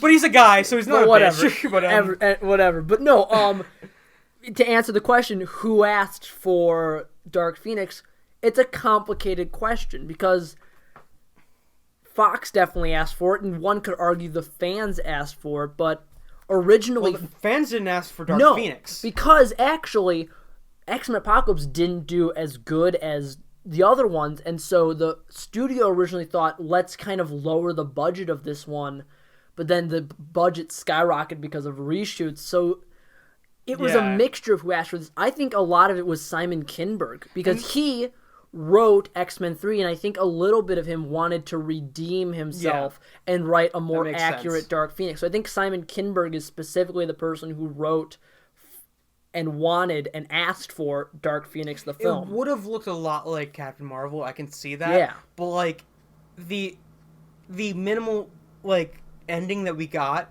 with, like, the aliens that look like humans. These aliens. And they're just guys dressed up like... They're just people. Like, there's nothing distinct about powers? Them. Kind of. The one has powers. Margaret. And, like, it's apparently easy to kill them unless Plus needs it to be. Unless they're like, not. Yeah. We'll get into them because I don't like them. They're my least favorite part of this film. But, like, when the trailer came out for Dark Phoenix, the response was horrible. Yeah. Everyone didn't want this film. Yes. No one asked for it. No one asked for it, yeah. But maybe Simon Kinberg. When it came, like, people were like, oh my, you just had Apocalypse. You know, why are you getting... And you had done something like Logan, which came out before this. Yeah, like... Which was such a perfect ending to this Fox X-Men universe. And you had Deadpool 2 after Logan, which works as kind of like a, hey, like, middle fingers up to the universe. The reason why people are so disappointed is because it looks like the other X-Men movies. Yes. It also just looked bad. Like, especially after two other films, which did... And to New Mutants' credit, New Mutants looks like its own really original thing. It looks dark and weird and, like, horror-based. Well, it is a horror movie. It is a horror film, yeah, obviously. And the designs of the characters seem both in reality but also in this comic book sense. But whereas, like, you're perfectly saying... The thing that might work for New Mutants is because it's a horror film. The powers might be stepped to the side, you know, like the original X-Men movie, for a more character-based... And not even that. Maybe the powers, like I love in the comics, and I will get to this in Personal Bees... Mutant powers are terrifying, a lot of them. Yeah. And I think that's something that New Mutants look like it's going to do really well. Like, oh man, my skin is catching on fire. That's not cool. That's terrifying. Yeah. Nothing in Dark Phoenix is new or original. It's stuff that we've seen before in other X-Men films and in other superhero films in general. So we're going to go to our next section right now. We're going to really quickly talk about the cast before we do that. Because I want to... Erich has some thoughts, yeah. Yeah. Before we do that, I do want to say something that is good. The cast in this is very good. It's been cast from things like Days of Future Past, Apocalypse, and First Class. And these are really good casts. You have James McAvoy, who is Professor X. He's bald in this film. He shaved his head for this because he also shaved it for Glass and Split. Michael Fassbender is phenomenal. He's phenomenal in everything he does. Also, for those who don't know, James McAvoy's in like a bunch of stuff. I already listed like 3 things he's been in: Glass, Split, these films. He's Mr. Tumnus in The Lion, the Witch, and the Wardrobe. The thing for also the quick thing for to show how awesome this cast is. Yeah. You can tell that a lot of the dialogue was like improv, and them just working with each other. Yeah, because the dialogue is very different from the ones from the other films. It's very natural now. It sounds like they're coming. Some of it's very natural, yes. Well, yes, I mean, but you can tell from the ones that aren't natural. It's like they're like the actors are like just croaking it out of them. Like when it's characters talking to each other like personally. The scene with Xavier and young Jean Grey, I feel like that entire thing was done improv. Like, maybe the scene they had an idea for the scene, but like the dialogue, he's got like stutters, he's got tics, he's got like and that he's got especially things going on works for his well. character, And it works well because if we know when in time that Professor X is, it's post First Class Professor X, that Professor X isn't as calm and collected and in charge as post like Apocalypse Professor X is. So it makes sense for his character. McAvoy's great in these. Michael Fassbender is spectacular. He's spectacular in almost everything he does. He's spectacular in Shame. Listen, the Alien prequels get a lot of flack. He has a tendency in this film to shake uncontrollably when he uses his powers and look like he's...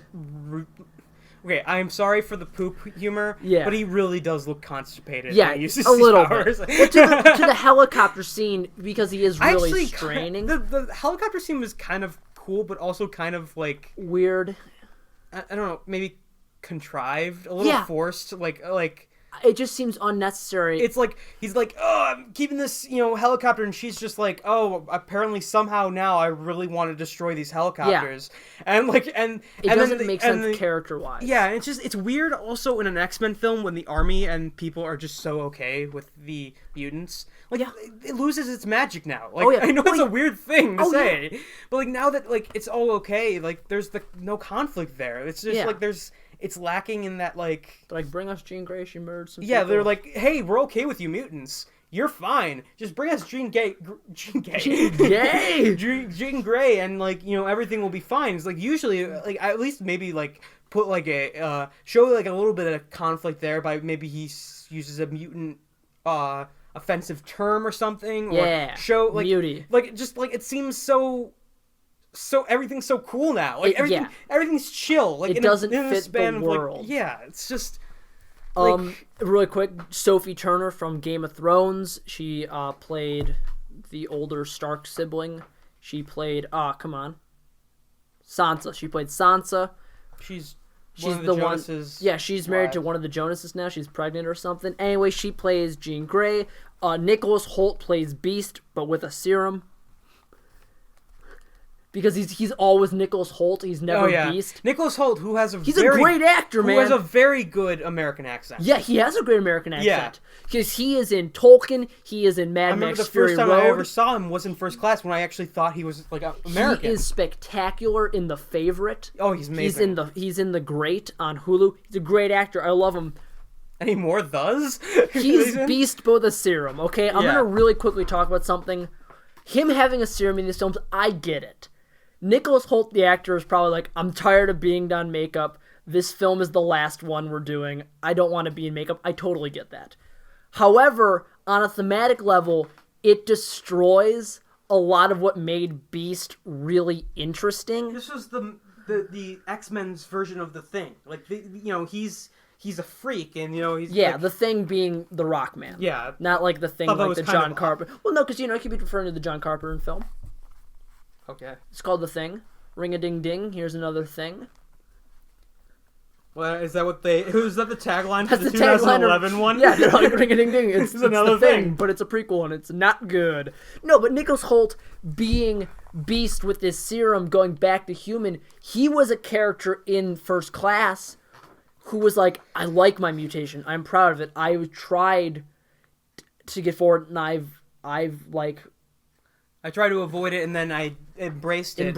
And then, I think it was actually in Days of Future Past that he just, they were like, he's got a serum now. No, because he made a serum for Xavier, who was like, I don't want my powers anymore, Beast. I'm a heroin addict now. And so he also was just doing it, but then they both, at the end of Days of Future Past, are like, no, we got to embrace our mutation. And that was their character arc, and it worked. Whereas in this, he's just Beast with a serum because what happened in Apocalypse? What? He's Beast the whole time. Oh, wow. Okay. Yeah, he's in the makeup for a majority of that movie. And it's cool. Shit, dude. Oh, wow. Dude, yeah, man. I remember very little of that film. And that is a fair complaint of it because there's a lot going on and not all of it is good. Yeah. But he's Beast for a majority of that film. Weirdly enough, the most I remember is of Psylocke, mostly because of the fact that she gets no lines and she's barely in it. But Olivia Munn looks like but Psylocke. The reason why I remember her in that film is because oh my god, she's walking out, she's gonna say something really cool. No, she has the psychic blade, dude, and that's all I wanted. Yeah, they give her the psychic blade, and I'm like, they gave her the psychic blade. They actually did it. I wasn't sure they were gonna do that. And I was like, but she didn't say anything. And she's gone. She's dead. Whatever. More kudos to Olivia Munn. She's a great person. She was on Attack of the Show. Anyway, Nicholas Hoult is Beast with the serum. Jessica Chastain is... Chastain. Sorry. Sorry. Jessica Chastain is Vuk. V-U-K, also known as Margaret. She's called Margaret because of the aliens, which are known as the Dabari. This Dabari alien falls down, and a woman's like, what are you? And then the alien goes, I'm you now, I murdered you. And then his husband... Which, by the way, when I said earlier that they look like the aliens from Signs, I'm not kidding. No, they just look like a generic alien design. I'm pretty sure they took the same model and they just kind of altered it. It looks really boring, and the shape-shifting effect is not good. Whatever you think about Captain Marvel, the way the Skrulls transform in Captain Marvel is a really cool effect. It's really interesting. It looks like it physically pains them. It's a good movie. I like that movie. Hot take. I know that's PC gone mad, but I like Captain Marvel. I think it's a good movie. I don't even see why people are like... We're not going to get into that. I'm sorry. Quick thing. No, we are. Because there's no political statements in that movie. No, there's really not. She's just a fucking female super... Why are people so mad? Oh, dude. We could spend so much time on that. Okay, fine. If you don't like Brie... Oh, no. Shut up. If you don't like Brie Larson... I like Brie Larson. Fine. Okay, yeah, just it's cool. But don't let that carry over into a film. Oh, yeah, man. Because, it's not because of her that, it's not because of her that, it shouldn't be because of her that you don't like the film. Maybe, it's okay not to like it, one. Yeah. It's a film. It's not like you're being offensive if you don't like it. But, I know you're so uncomfortable right now. No, I'm not uncomfortable. But, I am so mad about how people hate it specifically because of her. Yeah, it's man. Fine, you're a man. And also, they won't shut up about her on, YouTube. Mate, if you hate her so much, then how come all of your YouTube videos are about her? Sounds like you have a crush. Guys, calm down. She doesn't hate men. Nope. She doesn't. Nope. Because if she did, she probably wouldn't have a career. That's true. Think about that. And also, she's advocated for more talk about, male rape victims, and she goes, we don't really talk enough about them, and it's often, glanced over. She's an adorable, fun, person who has social anxiety, which she's talked about in, length. Anyway... That's its own conversation. Captain Marvel. I'm sorry about that. No, it's okay. You shouldn't be sorry. It's an important thing to talk about. But you know what else we should talk about? Jessica Chastain plays Vuk/Margaret, who is this alien who's fuck not being the one swear word they get in the film. They do get one. They do say one. Fuck. Yeah, they say fuck once. It comes from Scott. Yeah, in the worst use of And it's weird because the X-Men movies, and I know this is a weird thing to say, the X-Men movies have good uses of the word fuck. They get one, and they've actually they get one because usually they're more violent. So PG-13, and they're a lot more darker, and so they really use it. They use it pretty well. Like usually, but like in this this one, is just weird. He's just like it's thrown in her. He's like, don't fucking touch her. It's like, oh, okay. Whatever. Okay. Fine. You said it. Yeah. And then Jennifer Lawrence is so done with these movies. Yes, she is. She plays Mystique in the least amount of makeup ever. And you know what? Never Real quick, and they make sure she's never in full body anymore. Nope. I will say, technically, this is one of the more comic accurate depictions of Mystique. Oh yeah. Her skin is a lighter blue. She has the orange hair like she does in the comics. But like the thing is, she never really transforms except in one part where she just turns into Jennifer Lawrence. Yeah. And also she's wearing like her costume doesn't change with her. Nope. She just changes her face. So it's one of those situations where she's just going out there. She doesn't have to do a lot of effect. She doesn't have to do a lot of makeup. She just goes out there and does nothing. I'm like, what does she even do? Dies. And then, oh my god, this comes in with that physics thing that I was so mad about. Okay, we'll get to that in a moment. No. We're not getting to that in a moment. We're getting to that good. right now. You know what? That's the cast, and now here are our general thoughts on X-Men Dark Phoenix, starting with Erich. Okay, first things first, Dark Phoenix, I didn't hate it.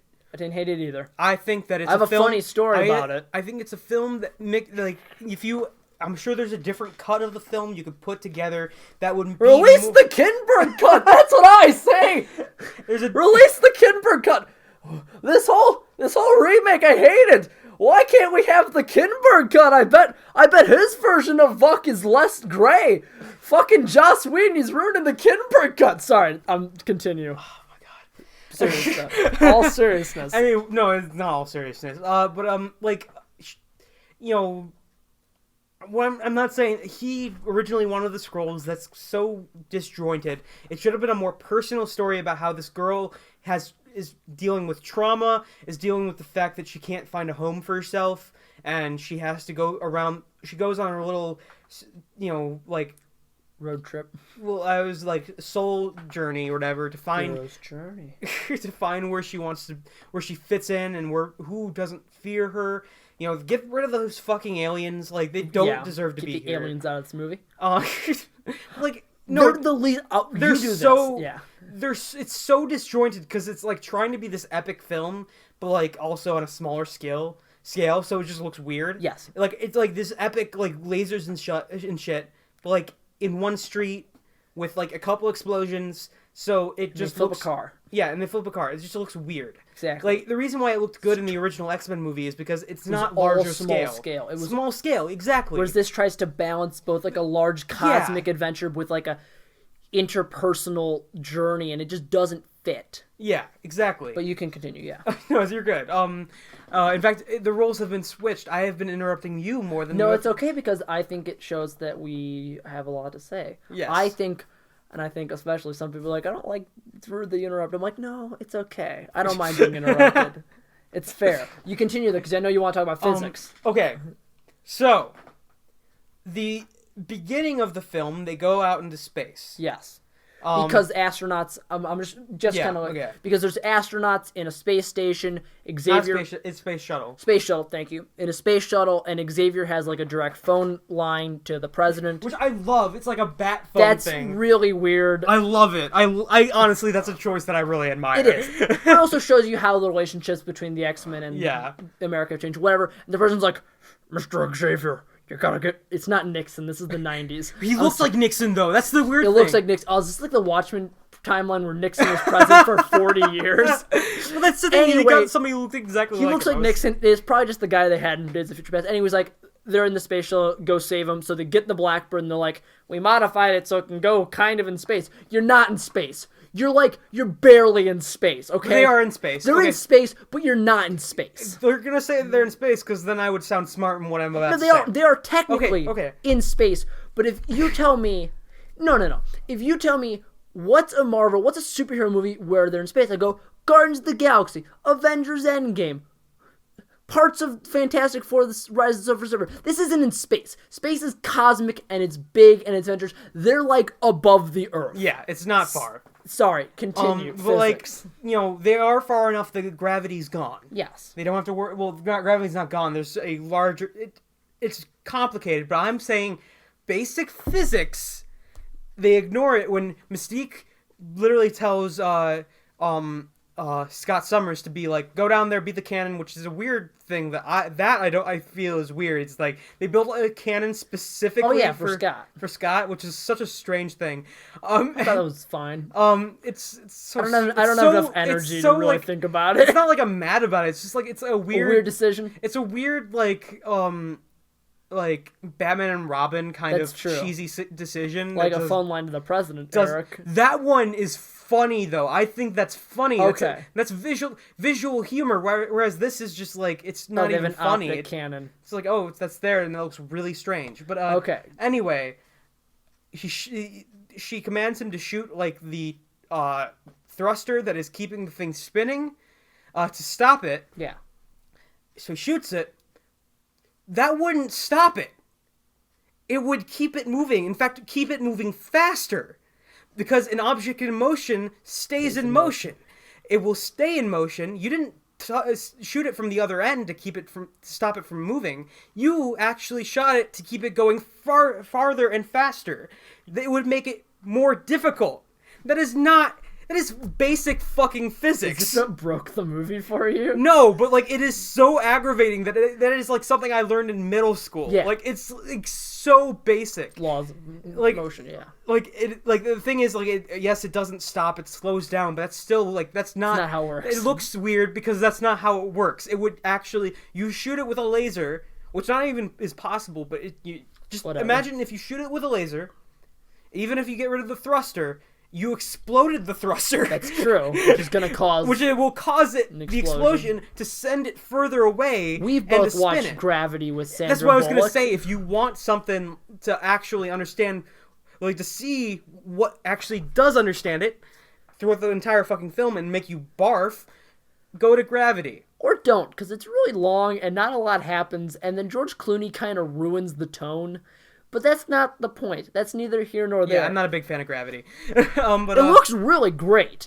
Like, the visual effects are amazing. But it's not rocket science. Ironically, it involves a rocket science. But it is not rocket science. Also, Nightcrawler got no credit in that scene. They go down because Jean Grey's like, there's a space storm coming. And she's like, I'm going to stop it. She goes out and she absorbs this power. Spoilers, it's the Phoenix Force.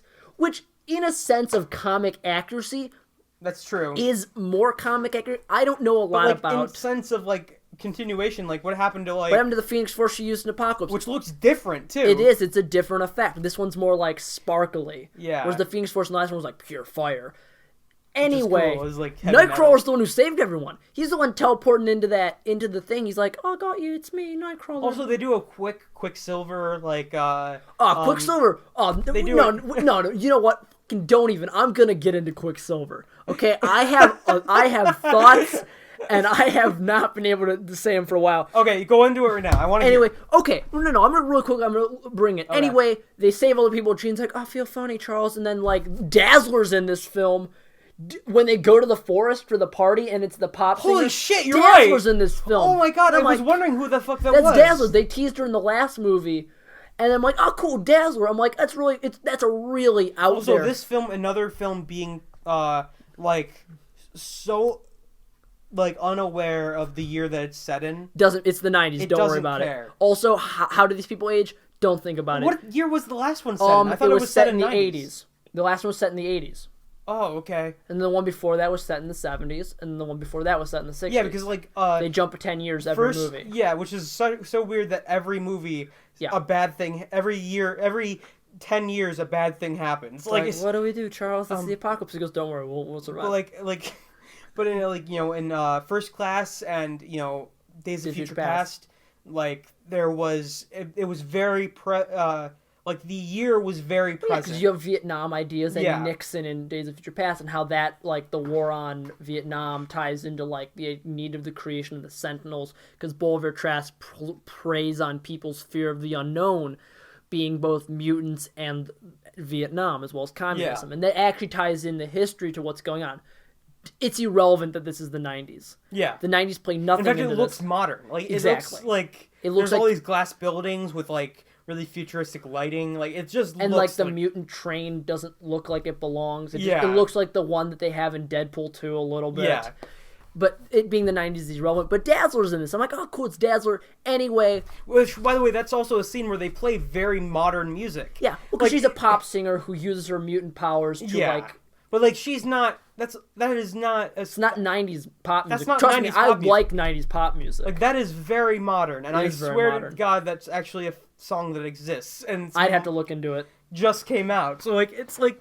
It's a weird choice, but I'm like, oh, it's cool to see. It's like in The Great Gatsby when they played pop music. Yeah, but that was more of Baz Luhrmann doing what Baz Luhrmann likes to do. Where he's like, I'm going to mix something old with something new. Romeo and Juliet, where they still talk like Shakespearean characters, but they all got guns. I'm like, pick a lane, Baz Luhrmann.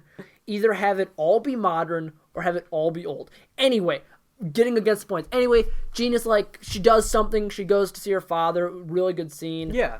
And it's a really good scene because she comes to grips with it, and he's like, you killed your mother, and she goes, There's also a really cool aspect where he's like, stop shaking the house, and she's like, that's not me. It's like exactly. It's a rocket. Their ship lands way too close to this neighborhood. Yes. They could at least there's a giant lot, open lot in the background that they could land in, and they decide to land right next to a house because the X-Men are all about subtlety. They're such dicks. Yeah. Anyway. Because Jean Grey had, left, and then you get that really great line from Storm, who doesn't do anything but lightning. Yes, exactly. You do other weather stuff, Storm. She uses... That's the one thing I was going to say earlier. Their use of, powers in this are really stupid. Because, there was one... They're at a party, and she makes ice cubes, and I'm like... that's amazing. What reminds me of X2 when Wolverine takes a beer or something out of a cabinet and Iceman just freezes them. I'm like, why are you keeping beer in the cabinet? Is it because it's disgusting. It's gonna be warm beer. Yeah. What if you didn't have a mutant with ice powers? What are you gonna do, Wolverine? You gonna put it in the refrigerator? Keep it in the refrigerator. That's what I say. Anyway. Why don't they have beer at a school? I don't know, because it's for the adults. There's adults at that school. Yeah, there are. Wolverine's bars. constantly drunk, man. Can he get drunk? He has regeneration. Oh, yeah, you're right. Well, you have to drink... he has to drink a lot and very quickly. Yeah. Anyway, separate conversation. Anyway... This is, really This is tangent. Because X-Men is great. Anyway, they meet Jean Grey out on the, the outside of the neighborhood, and they're like, Jean, you gotta come with us. Yeah, the usual, you aren't who you... You aren't who you think you are. Because I know exactly what I am. I'm Jean Grey. Stop controlling I'm mad for no reason. I'm mad because... Well, actually, I'm mad because Professor X... Well, yeah, but, I'm mad at everyone else for no reason. I'm mad at you, Scott Summers, a boyfriend who's been nothing but supportive of me. Yes, exactly. And then he's like, hey, you said you'd come home with me. And she actually was like, huh, that's sweet. And she forces him back. Anyway, they do a fight, and if you have watched any of these X-Men films, there is one thing that you're really excited for. If you watch Days of Future Past, if you watch Apocalypse, there's something that you really like, and it's Evan Peters as Quicksilver, and they do these really cool slow-mo scenes. I feel like they're a little played out after you know Sonic what? or something. No, because this was before Sonic. Sonic. Oh yeah, you're right. Sonic came out later. Sonic was riffing on this. This was still in the height of people liking Evan Peters' Quicksilver. Okay, I'm very angry about this. Anyway, just give up on it. No. So anyway, Jean's she's floating wood around. And anyway, Quicksilver's he starts running. He's going at the boards. I'm like, cool. We're gonna get a scene of him doing his cool Quicksilver thing. Nah, fucking just slams him. He's out. He's out of commission for the rest of the film. He breaks his legs or something. They don't even show him. Because he had to go film American Horror Story or something. This is one of those situations that they didn't know what to do with him. This movie was very similar to Justice League, obviously because it's a mess. But I got him. Justice League was it's weirdly they're getting their team together for a huge, villain and for a huge event. But it's such a small movie, It's such a localized movie. There's no. It's not huge like the Avengers, Yeah. Avengers took place in one city, but it still felt like an event. Yeah, and also because all those characters have been established properly in their own standalone films, which made them feel individual, so that when you get them all in a group, you're like, okay, now I know how everyone works. But now I see how they combine together. What I was just going to say, this is very similar to the scene in which Flash runs and, Superman follows him.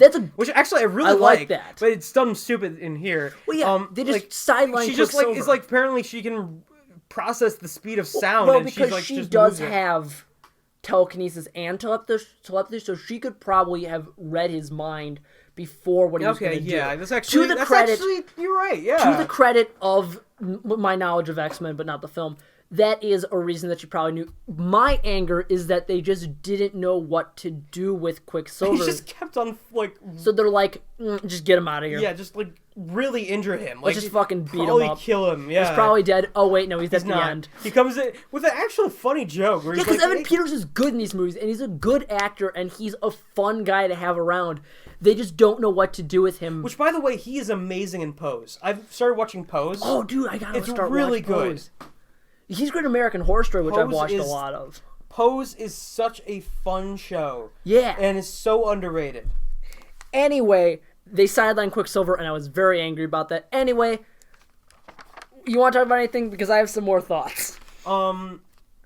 So, like I've been saying, it's like, it should have been a very localized and personal story about how this girl, you know, like, she's 20, so it wouldn't be something about puberty, but no. Like there's this awesome scene in the second X-Men movie where Iceman goes back to his family and he's like, I'm a mutant, and it's a metaphor for coming out as gay. Yeah. And like his parents are like, can you just not be a mutant? Yeah, and can you just not be gay? You and know, it works as subtext, but also in the universe. He's also gay, yeah. Well, not in comics, those movies, yeah. in the comics but like, of the so recent like, Rebirth. It could have been something like that. Like, she's this, you know, it could have been something about, like, maybe she was born with a disability. Or how she wasn't, like, she's born a mutant, but, like, it could be a metaphor for being born with a disability and her parents just didn't want to deal with it. Or how Rogue's power in X-Men works as kind of a metaphor for alienation. Because exactly. She can't get close to anyone, so she feels really set apart from other people. Exactly, but there's no metaphor here. It's just it's trying to be sort of like, but like it like works. There's multiple parts in this movie where they talk about like toxic relationships and toxic behavior and trauma, and it's trying to be the study on like what's a toxic relationship or toxic behavior. Like Xavier is like using people, and like he's you know, yeah, and then also Mystique is being really annoying, and she dies, and really bitchy,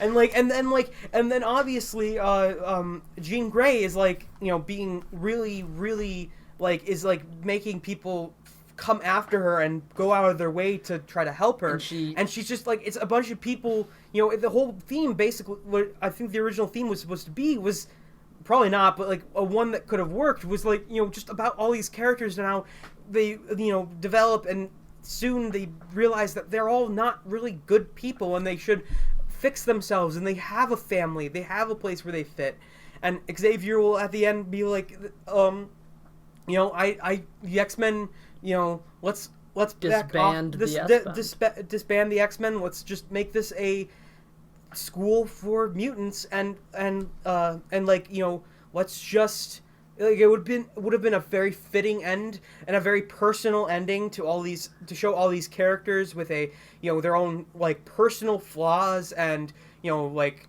there could have been still fight scenes. Like, that's the thing, there could have, like, the fight scene at the I love the fight scene at the on that with the when she just gets out of the house. Yeah. Like the fight scene where they go, like, her and Nightcrawler fight, and they just like teleport in and out of the house, and like it's just really cool. Like, it's really good. It's a good use of the powers. I like when they're. Let's get to Magneto, actually, because we'll get to that. Magneto during this time, because the last movie he was part of X-Men's Apocalyptic Horsemen, and he's like, I'm gonna leave. He started his own kind of community on an island. It's never called it, but it's essentially the movie version of Genosha. Yeah. So Magneto's just not, he's not bothering anyone. He's just kind of... He's actually a really cool guy in He's this. a really good... He's at peace with himself, and he's doing what he always wanted, which was to make a safe haven for mutants. Anyway, Jean Grey's like, Magneto, you gotta help me. I killed someone, and Like, with a really cool scene. I'm sorry, I keep on interrupting you, but okay. a really cool scene where he's like, "Whose blood is that?" And it's just a simple question. He's like, "Hey, you hurt somebody. Whose blood is that?" Yeah. And it's obvious established in First Class, Raven is very important to Magneto, and even further expanded upon in Days of Future Past. Exactly, and then like that's where I actually really like this scene too. It's a buildup of conflict. You know, somebody's hiding something. He obviously kind of knows it's somebody important. You know, it's really, really cool and really well done, and then it just kind of gets muddled when the people in the helicopter come. They're like, "Yeah, give us Jean Grey," and Jean Grey's like, "I'm gonna pull this helicopter down." It should have been more personal. Get the if you wanted it so that the mutants were like, yeah, sure, that was a great ending to be like, oh, mutants are accepted now. Okay, let's ignore that then. Get that out of the way. If they're accepted, then like. A plot point shouldn't be the fact that they are accepted. Yeah. Get that out of the way. This is a more personal story. A more personal story about all these characters we grew up with. Yep. Even though they've been recasted multiple times. Yeah. But like you know, once. and then you see them come to their perfect selves, and the world is a more accepting place. Yeah. And you know, and the X-Men get to use their powers. Maybe a good ending would be they instead of being the X-Men and like, oh, they have to use their powers to save people, they could show their powers being used to work. Like, you know, genuine jobs. Like, yep. I think that's it's okay, and I think that's there's a lot of things in this film that are... It's a more concise fucking story like the original X-Men. Yeah, like, and I think that's the thing that we've noticed is there's a lot of wasted potential in this film. I will say, though, and I said it earlier, Magneto is consistently great. Fassbender's Magneto is a really interesting character because he's constantly looking for his place in this universe, and he's trying to help his people. So when Jean comes and she destroys that peace that he had this community, and she came in and she ruined the sanctity of Genosha. That brings him into the fight when he finds out that she killed Mystique. And he finds out that she is going to bring destruction to everything that he has tried to build towards. Mm-hmm. She's going to ruin the image of mutants to this world, and he's like, I'm going to have to kill her. So he gets himself, a psychic from Genosha, and... one that's just easily... She's just out. She's she's not a character. You know what? Her design sucks, too. You know what else sucks? The X-Men universe has one of the largest, most diverse categories of mutants, and there's so many different versions of them. You could have had that person be Mastermind or Mesmer. You could have had any named character. And the other guy is just a dude who controls his hair like Medusa. Why can't you make any of these people just Avalanche or any of these named characters who are in the universe of the X-Men so that I can go, oh cool, I know that character, so I have some relation to them as a character. And so it feels more like X-Men. This film doesn't feel like X-Men. It doesn't feel like X-Men, but it does... also, Hank is like, really quick, just another plot point, Beast switches sides, and then he's right back with Xavier, and it's essentially the most useless thing ever. He's like... Because him and Raven were in a relationship, they loved each other. Yeah. You wouldn't get that from any of the other movies because it's in one deleted scene. And it was like, you ruined everything. It's implied throughout this film, but it's never said. It's implied in First Class. Yeah, but like they don't go anywhere with it because she's like, "Oh, I'm with Magneto." So it's just like it's kind of implied like so it could still work if like they're best friends and they doesn't matter. It never feels never feels real. There is the really cool scene in the kitchen where he's like in tears and he's like, you are wrong, Xavier. Yeah, no, that's a good scene. Accept your... that's a good scene, but it, like we keep saying, it never goes anywhere because it's like, Xavier, you're wrong. It's a good scene. But then it ends up that Xavier's perfectly fine and no one's mad at him. Like, it's like he never gets his comeuppance. Nope. They renamed the school, but that's about it. Yeah, he just quits. But more importantly... It's like, no one said you should have to quit. I'm sorry. I'm backing off right now. No, it's okay. I'm doing what you do. I'm sorry. No, it's okay because no one said that he had to quit. We'll get to it. We'll get to it. I'm backing off. I'm gonna give you. No, this is fine. No, I'm gonna give you like a couple. I just minutes. literally need 1 minute to just explain something. Because Erich has a lot more opinions about this film than I do because I saw this in theaters with me and one other person, and I had my thoughts then, and I kind of forgot about it. But Beast going against Xavier should be a really big deal because he's someone in the other films who has been by Xavier's side the whole time. He was the only one to stay with him in Days of Future Past. He was one of the first people to join the group in First Class. He is this consistent, loyal character, but in this film, he has a rightful reason to be angry with Xavier, and he goes to Magneto and he's like, we gotta stop Xavier, we gotta kill Jean, she murdered Mystique. And then they go there, pour that over a table, you son of a bitch. Okay, That's my glass, yours the red. Oh, I'm not even done with mine, okay. Yeah, come on, man. Anyway, and then he joins Magneto, and Magneto's like, we're gonna kill Mystique. No, I'm sorry, we're gonna kill Jean Grey. And then they have this really amazing street fight, and then afterwards, Beast is like, oh, I'm cool with you, Xavier. We have a scene in a train where we both apologize, and that's it. Xavier apologizes, and everyone's like, you didn't have to do that. It's like, yeah, he did. Shut up. And also, but it makes Beast's decision to go to Magneto to change sides irrelevant. It does nothing for his character or for the plot of the film, and it feels like such a big waste of time. But you know what is cool? The street fight. Magneto pulls a trolley car right out from that's really cool. He shoves into this building, and we do get this scene of just Jean Grey going ham on him. She pulls his helmet off. Also, really quick statement, Magneto's helmet changes throughout all these movies. But he's back to the one. But he's back to the one from First Class that he took from Shaw, even though that helmet he lost in Days of Future Past, because he gets a new helmet that Apocalypse creates for him in X-Men Apocalypse. So where's this helmet from? Doesn't matter. He wears a long black trench coat. Also, he painted that helmet. It's true, because at the end of First Class, when he makes it more comic book accurate. Which they didn't want to go with for some reason. X-Men. They keep on teasing us and never going through with it.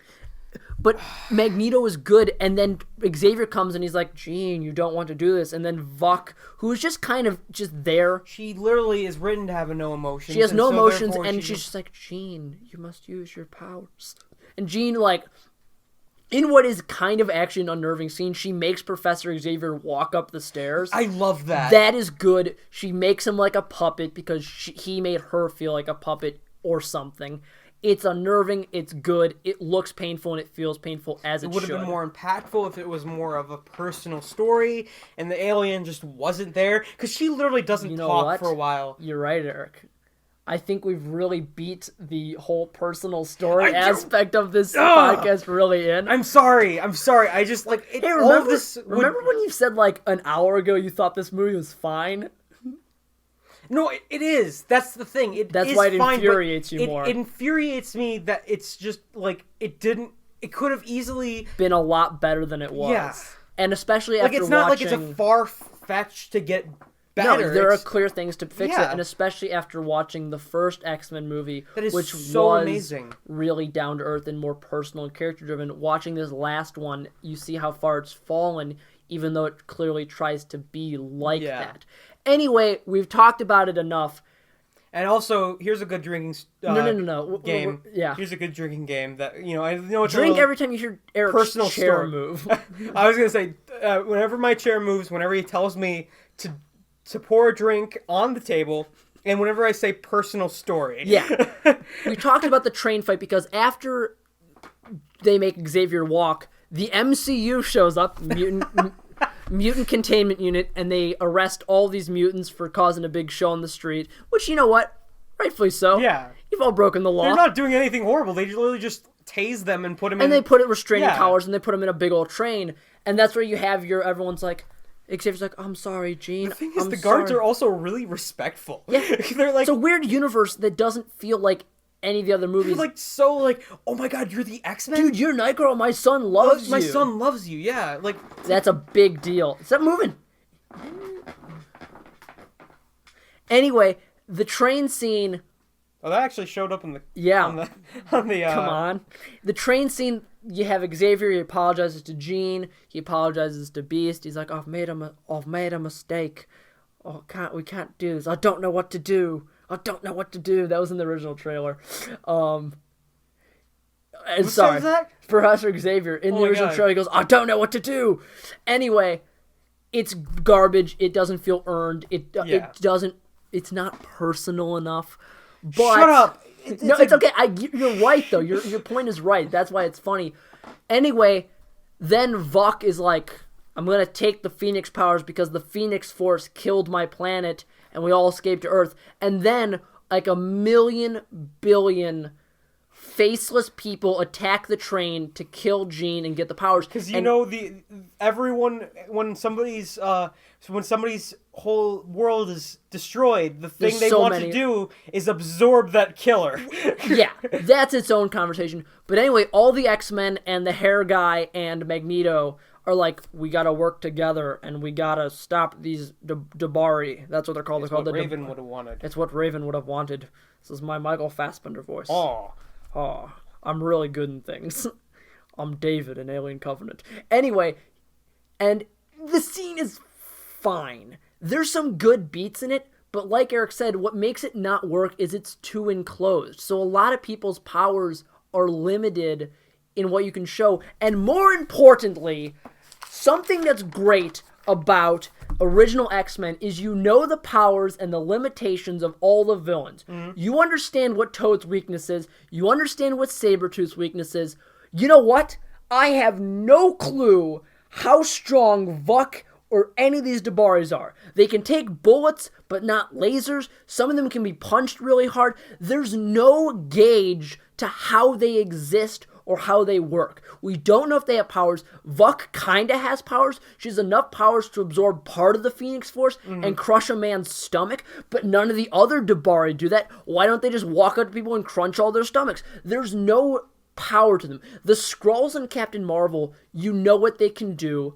You know that they can transform into people, and that's their power. They don't have super strength. They don't have stomach crunching abilities.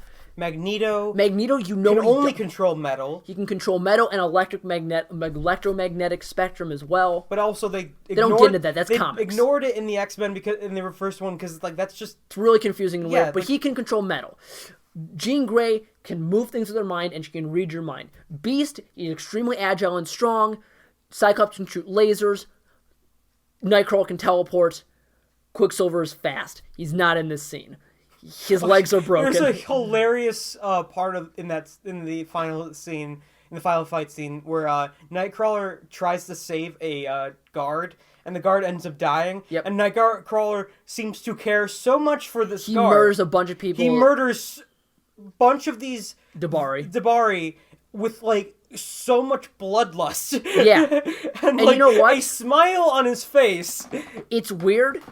Like, if it was a character that he cared for more, I mean, like, it's established that this Nightcrawler is a very, like adorable, cute, like, harmless, innocent child. Unlike the one in X-Men 2. And, yeah, exactly. Well, he was mind-controlled, and then... Yeah. But then, and then, like, oh, so this guy that's really important to him dies, or... He's not important to them. He said one thing to him. Yeah, he's a guard. It's not an earned character movement to make a character who's innocent all of a sudden angry and bloodlusty. All these other guards just died in front of you. Why is this one important? Because his son thought he was cool. And you know what? This scene, it's fine. It's visually fun because it's really fast. It's so hard to follow because the camera can only move so much. Yeah, it's so enclosed. And you know what? Magneto is great. Oh yeah, I love the parts where he picks up the metal and shoves it into people. He's shoving it into people, and you know what? There's a bunch of people in a train car, and you know what he does? He just crunches the train car and he shoves it, and it's awesome. Anyway, at the end, Vuk's like, I'm gonna take your powers, Jean. The train has crashed, and Jean's like, I've learned that you can't take my powers. The North remembers, Vuk. And then Vuk's like, I'm gonna absorb your powers, Jean. Jean's like, no, I'm going to be the Phoenix. You're dead. I blow you up. Jessica. I'm the Phoenix. I am the Phoenix. I shall rise. And anyway, it's essentially that. And she's like, I gotta leave. And she absorbs all the powers and she flies off into space. She might be dead. Who knows?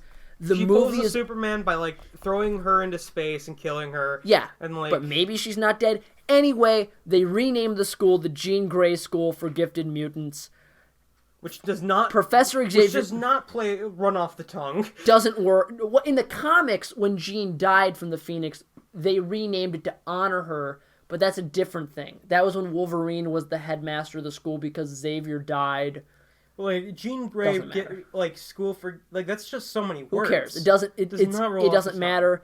We'll never see him again. And the last scene of this movie is good. And I want to really quickly talk about it. It's Xavier. He's retired. He's gone. He's like, I need a break. I need a break from the X-Men. I'm Professor Xavier. Nixon? He's going, Magneto, I'm not cook. Anyway, he's at a cafe. He's sitting. He's drinking some water. He looks up.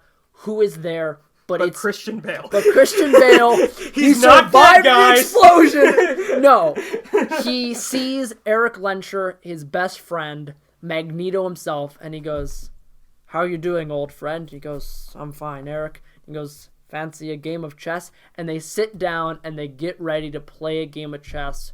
Two old friends, ending out the saga perfectly, with all the mistakes. But it's really, listen. It's not a perfect movie, but the ending ends on what is consistently good in these films. See, that's the like, relationship and the personal relationship. All jokes aside, the personal relationship between Charles and Erich. That's how it should have ended. It's a very, like, you know, enclosed, like, this is a like, we know these characters. We don't have to see them go in big adventures. We want to see them talk and be human and interpersonal. This is the end of their saga. This is the end of their adventure. And what do? Something that we know that they feel comfortable with. They want to play chess. It's something they've done in all these films, and it's a running motif, and it works really well. But all in all, we both thought Dark Phoenix was fine. It could have used a lot of revisions. It was boring, like, because, like, some of the scenes really caught me, and I mean, like, they were very good. And they, like, it kept me going, like, but, like, those scenes were, like, a dime a dozen, and they were, like, not a dime a dozen, the opposite of a dime a dozen. They were few and far between. Exactly. Far between, and they were just, like, so short. And the scenes that weren't good felt like they lasted forever. I saw this film in an empty theater. Symbolic of what, Well, because normally when you see a superhero film, so many people are there, and this film, it was just me and the person I went with, and that says a lot. Why did Fox greenlight this film? They should have been like... Because they wanted one last hurrah. Actually, New Mutants is going to be their one last hurrah, technically. They didn't even know it was their one last hurrah yet. No, you're right. They thought, they were like, okay, fine, this story that is not even really that epic, you know, we'll do this. We'll do this. After Apocalypse, which is like... Too epic. Fate of the world was at stake. I guess the fate of the world's at stake in this one if Vuk gets the Phoenix Force. Yeah, Margaret. But like it doesn't feel like it. It has to feel like it. There needs to be stakes. Because it's this. But there wasn't any. It's this really poor. It's just like tonal match of like epic and low scale, and neither mesh. She just like Jean Grey just meanders for a while because the only thing she wanted was a place to like call home because the villain wasn't there yet. Nope. The villain shows up in like the third season, but does not do anything until like more than halfway through. She's like, I like how she's like, you're a bad mentor, Charles. I'm gonna hang out with Vuk, who's just kind of there. Anyway, I think we both agreed that her first thing she said was she asked Charles was, "Are you gonna kill me?" He's like, "What the fuck? No!" Yeah. Like, what the fuck are you talking about? I'm not going to. Anyway, we've talked enough about Dark Phoenix. It's really interesting, and if you like the X-Men movies and you haven't seen this one, I think you should check it out just to see how it moves and how it feels. But all in all, we weren't a big fan of it. Now, it's time, Erich, for Personal Bees. Oh, Personal Bees! What's a buzz in your life? So yeah, I already said that I got a dog. His name is Fuzz Lightyear. Aww. He's the light of my life, and I love him. What kind of dog is he? Fuck, what is he? He's a mix of a couple things, right? Well, yeah, he's a mutt. Yeah, he's adorable, man. I've seen a picture of him. You've seen him in person. Yeah, man, I saw him today. The picture of real life. The picture that a real 3D what you picture. Call reality, I call a picture. No, but you've been watching anything? You've been reading anything? So I've been watching Pose, which is very, very good. Check that out. What's that on? What can I watch that It's on Netflix. All right, okay, cool. And it is... okay, the beginning is a little rough. The beginning of the first episode is a little rough because I think it was just... I don't know. It's a little... Not boring, Pilots but are like, always hard. Yeah, it's just not that great at the beginning. But then it starts to, like, in the middle of that episode, it starts to get, like, really, really gripping and very good. Yeah. But, like, Evan Peters is in it.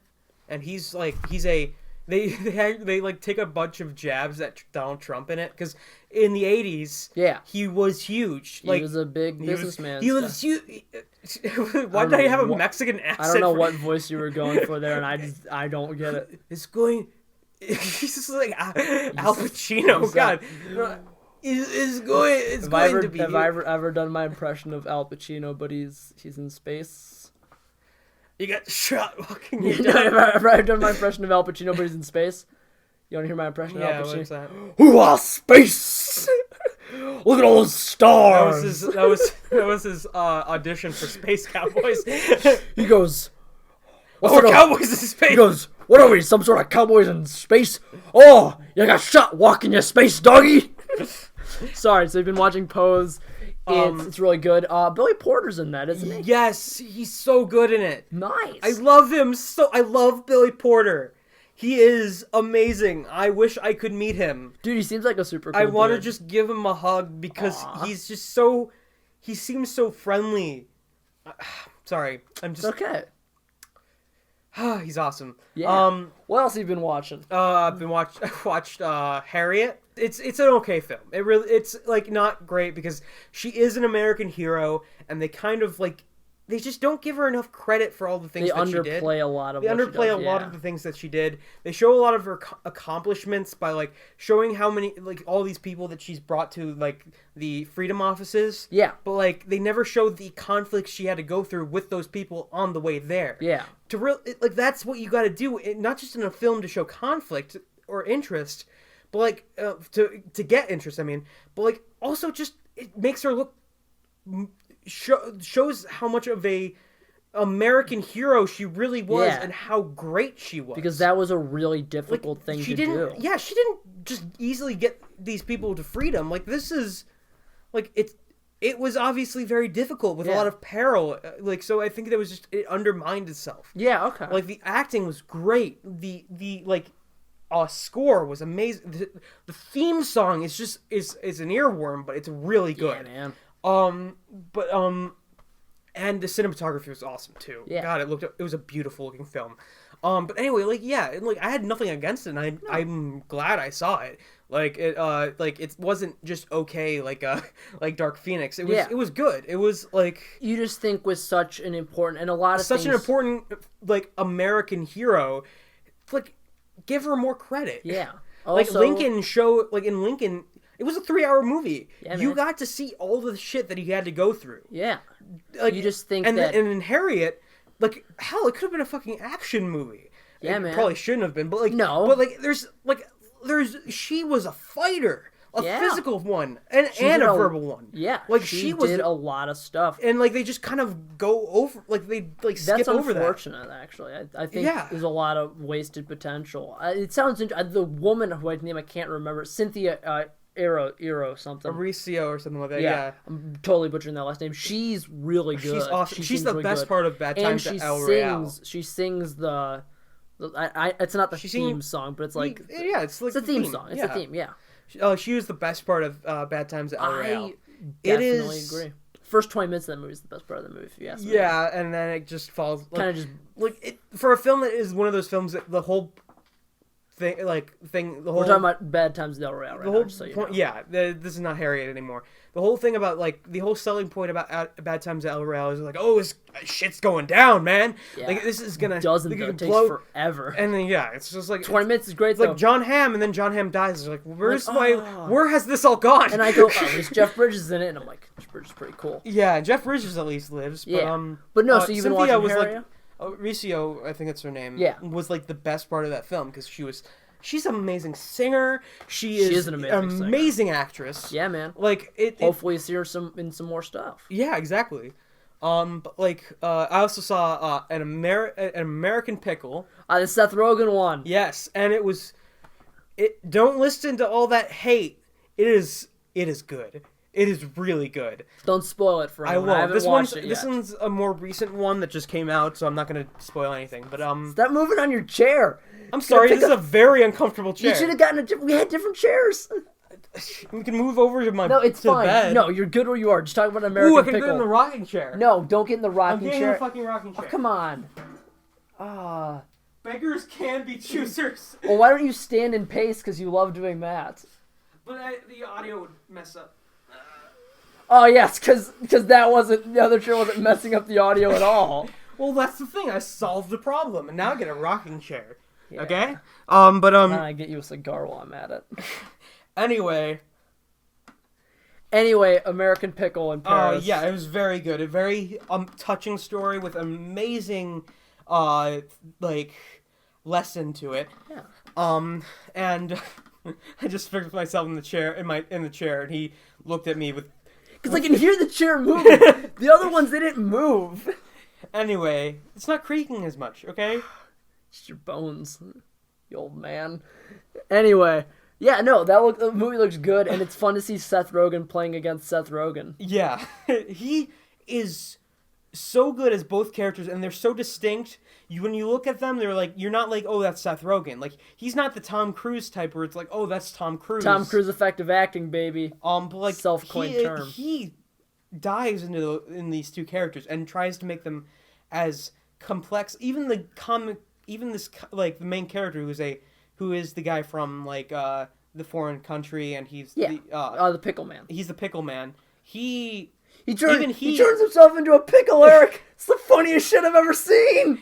Even he, who is like the comic relief, which is weird because he's the main character, but it works. It works so well. Check this out. But even he has a very serious, he has a very defined goal.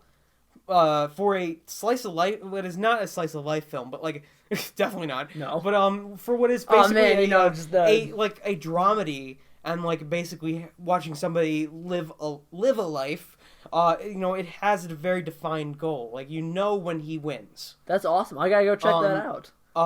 And so the last movie I just saw, which is the best out of the three, and another film that everyone has been panning. And it's 100% on Rotten Tomatoes. It does. Rotten Tomatoes is... It does, and the Rotten Tomatoes audience score is really high. But if you go on IMDb, it is a 4.0. So this is a very controversial kind of topic, is what you're saying. Yes, but I really loved it. I thought it was amazing. Is Black is King? And people just stopped, when that film was announced, people just stopped at the name and were like, oh, that's offensive. It's that's not the point. No. If you watch it, listen to the album, that's not the point of the name. It's almost it's supposed to get a reaction out of you, too. It's almost like it's really hard to judge things unless you actually view and analyze the stuff that you're supposed to think about. And think about it. Whoa, hot take. If it was named anything else, would you have really paid attention to it? No. Unless you're but now it's named something Beyonce. That seems... Now it's... but I'm talking about the people that were mad. Yeah, no. Now it's named something that will strike anger in you. So what? You're going to probably want to check it out. It is brilliant marketing. It is true. Brilliant. She is a brilliant woman that should be respected more. She is respected very much. But by the people that are really angry with her for no reason. I'm sure they have their reasons. Well... Yes, good point. Sorry. We don't get political. It's not no reason, but it seems like bad reasons. But and it's also a very inspirational. What is it exactly, Eric? Is it a movie? Sort of. It's like Fantasia. Oh, okay. It's a live action Fantasia. So what you would say is it's like a visual album. Yes, that's what it is, Peter. I'm doing this for the listener, okay, man? Yes, it is a visual album. There's no real story to it. Each song is it is not like a rock opera where there is a story. It is a visual album. It is Fantasia. Every single thing, every single song has its own, kind of sequence to it. Your Night but on some of them Mountain. play off of each other. It's each song, it's not just it's not just about African culture, which a lot of it is a study, not a study, but a celebration of African culture. Every shot, every aspect to the to this visual album is put in with such care and such heart, and there's no ill intent at all. That's sick, man. And don't try watching it without taking drugs first, because I don't know if you'll get scared or something. I don't know the effects. If you take an edible before watching something that could be considered creepy, you will freak the fuck out. Dude, buddy, I watched Legion, the show Legion. Mm-hmm. Don't do drugs during Legion. We'll get into that. But what is that? It? That's everything you've been watching, reading, enjoying? I mean, I've continued watching Boardwalk Empire. Yeah, we've talked about this earlier. Which is very enjoyable. Nucky's a dick. Yes, Nuck is a huge dick. Also, I've continued watching Perry Mason, and last episode, I was like, oh, there's some things that I don't really like about the show, but it's fixed itself. It's become more of a streamlined, very entertaining show. Before, it was this really convoluted, not well-paced mystery. Yeah. Now it's a courtroom drama, and he's sick, and it's really, really well done. I love a good courtroom drama. And the judge is so stupid. Awesome. I love it. Is that all? Yes. Pound it, baby. There we go. Erich, I think the best thing about what you've been reading, what you've been watching, is it's really diverse. It's really different. You've been watching a lot of different comedies and Pose, which is really, I know, LGBT centered, and that's really a highlight of that. And you've been watching the visual album of Beyonce's Black is King, and then you've been watching Perry Mason, which is this drama. That's really interesting. I have been reading a lot of comics. Mm-hmm. I read X-Men Prodigy, which is part of the X-Men Legacy series. This is a comic about David Haller, the estranged son of Professor X, coming to terms with Professor X's death and managing the voices in his head, because he is also known as Legion, who is a character who has around 200 different personalities in his head. What's up? I was trying to point okay. there so you Sorry, didn't it's okay. stop No, talking. it's okay. I wasn't. No, you're doing great. The flow. No. Anyway, David Haller has all these personalities, and it's him coming to terms with that, and he tries to rescue these kids, and he comes into kind of conflict with the X-Men. And as a person who loves the TV show Legion, it was really enjoyable seeing a comic book version of him and how they're different and similar, and how at the base root both comic book David Haller and TV show David Haller are scared little children. And that's really who they are deep down. And it's them trying to rise above their circumstances. And the coolest thing about comic book David Haller is that he is by far absolutely insane. He has all these personalities, and he's not afraid to use them, and he's not afraid to use these over 200 Omega level mutant powers. I don't know if the movies really don't get into Omega level mutants. Yeah, they don't. But because, listen, X-Men, I read, spoilers, I've done nothing but watch X-Men stuff for the past week, and X-Men is weird. X-Men is by far the weirdest thing in the comics, because some people have powers that are you shoot laser. Invisible skin. That is called the Glob. Yeah.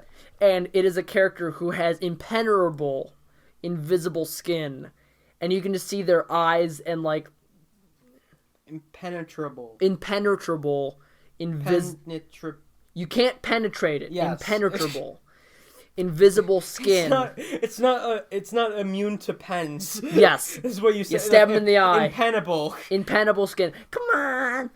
I've also been reading Uncanny X-Men, which had Nate Gray, who is from another multiverse, come to fight Legion, who had used Multiple Man to put all of his personalities in, which is really weird. And if you have Disney Plus, you can watch one of 3 X-Men TV shows if you've been listening to this and you're like, I want to get a little bit more X-Men in my life. I advise Wolverine and the X-Men if you want more adult-based X-Men adventures. You get a lot of different characters. You get Wolverine, you get Cyclops, you get Jean Grey. You get the basics. You also get Emma Frost, Forge, Beast, Kitty Pryde, Amal Farouk, Storm, Polaris, Scarlet Witch, The Blob, Avalanche, Multiple Man. You get all these X-Men characters in Wolverine and the X-Men. And then X-Men Evolution if you want more teen-based things. X-Men Evolution is weird because it's very 2000s. Yeah. It's very, very, very... They're all teens except for Wolverine. They're all like, we're teens. Wolverine. Ah, boo. That's our pun for this episode. Wolverine. Yeah, I really hate that. Like, I like it, but I hate it. But X-Men Evolution is, like, a good kids X-Men show. It, like, has enough weird characters in there that you can go, oh, that's interesting. But it's not too strange. It's still basic X-Men stuff. You're like, oh, we're prejudiced, and we go to high school, and people don't know that we have superpowers, except when we totally show that we have superpowers. Like, why do you wear sunglasses constantly, Cyclops? You weird man. He's like, oh, don't look at me. I'm Cyclops. Anyway, I really advise X-Men Evolution. I watched it as a kid. I had a good time with it. And then I watched Legion Season 2. Ah, it's so good. I finished Season 1. Dude, it's the best show in the world. Not really. It has clear, definitive problems. But most importantly, it is a type of TV show that knows what it wants to be, and it runs with it. It has full creative control of its idea, its tone, its characters. It's in these movies of X-Men that we just watched. Oh, dude, you look like the worst. You got the yeah, no, I see it. I don't like it, but I see it. But in Legion, like, in these X-Men movies, you have people shooting lasers. In Legion, how do they fight? They fight on the astral plane, through dancing, through psychic imagery. It's so beautiful. I cannot begin to describe it and give it justice. You gotta check it out. And lastly, I've been watching Schitt's Creek, which is a funny comedy about a really rich family who loses all their money, and they have to go to a little town that they bought, and they're like, what do we do? And it's pretty funny. I really advise it. But alright, that's been Personal Bees. What's a buzz with you, mate? Now nope. What am I doing? Now just a rewind. Now just to wind down. Oh, I thought you said rewind. Okay. It's rewind time. Just to really quickly wind down, we are going to read some emails. If you want to contact us with any questions, what do you think about the X-Men? Who's your favorite X-Men? Who are you voting for? No. What are your political beliefs or religious beliefs? How do you feel about just PC culture? Who knows? What's your thoughts on the Crusades? I'm a big fan. But no, in all seriousness, if you have any questions, please contact us at whoaskedpod20@gmail.com. We have an email from a friend of ours named Julian. He goes, hey, Eric and Peter. Not the same Julian. What? Not the same Is this Julian. a different Julian? Yeah. Oh, what? I found that out when I asked Julian. Oh, no! He goes, hi. Hi, Peter and Eric. My name is Julian, if you're wondering. not that Julian. Yes. It's a different Julian. If you would introduce him like that, himself like that. I don't know. Anyway, I really enjoyed your first episode of the podcast. My question is, how often will the episodes be on the Buckeye channel? I hope it's an every couple of weeks type of thing. Here's some suggestions for films I'd love to see your opinions on.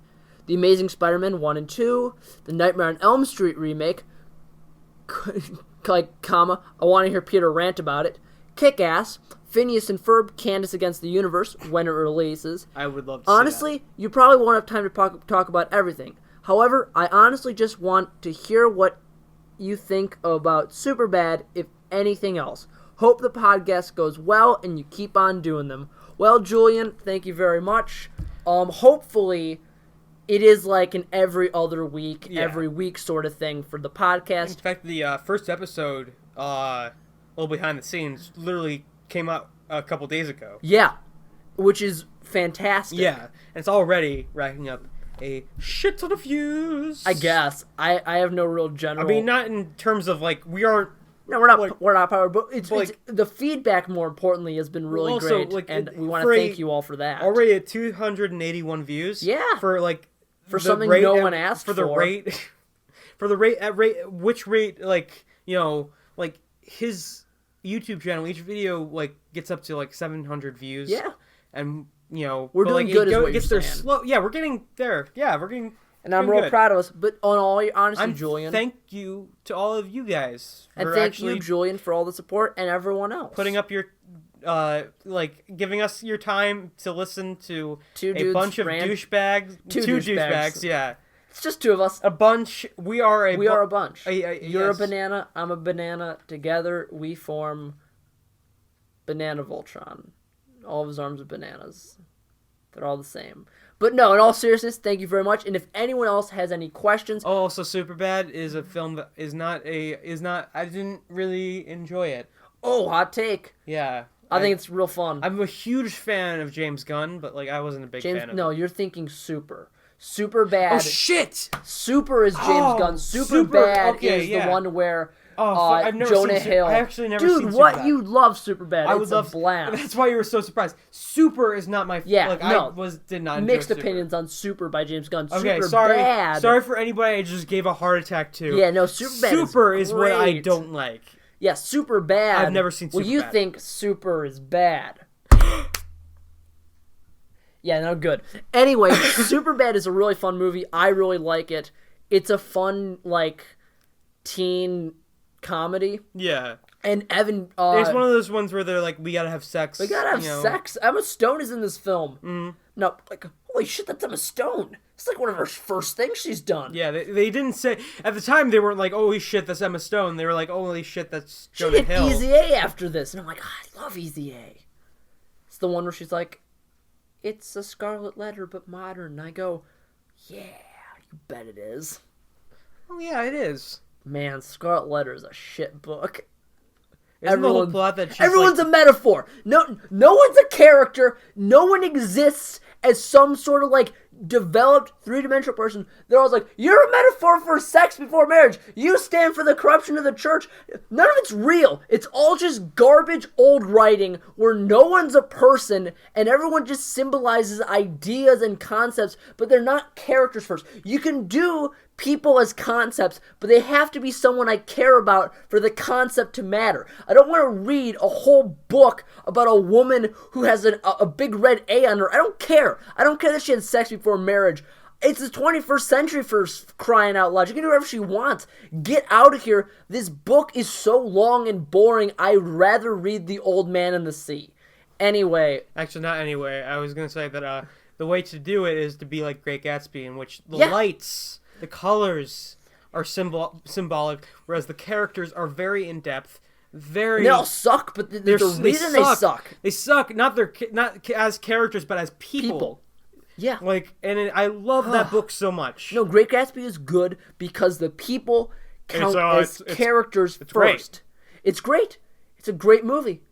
Oh, book. It's Great Gatsby. Great Gatsby. Great Grabsby. Great. Oh, no. Oh, I didn't mean it like that. Oh, no. I'm sorry. It's okay. I didn't mean it like that. No, but in all seriousness, thank you very much. Sorry for ranting about Scarlet Letter. We hope to see you soon.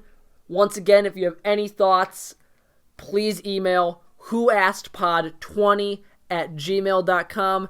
Eric, thrown to you. Let's end with our catchphrases.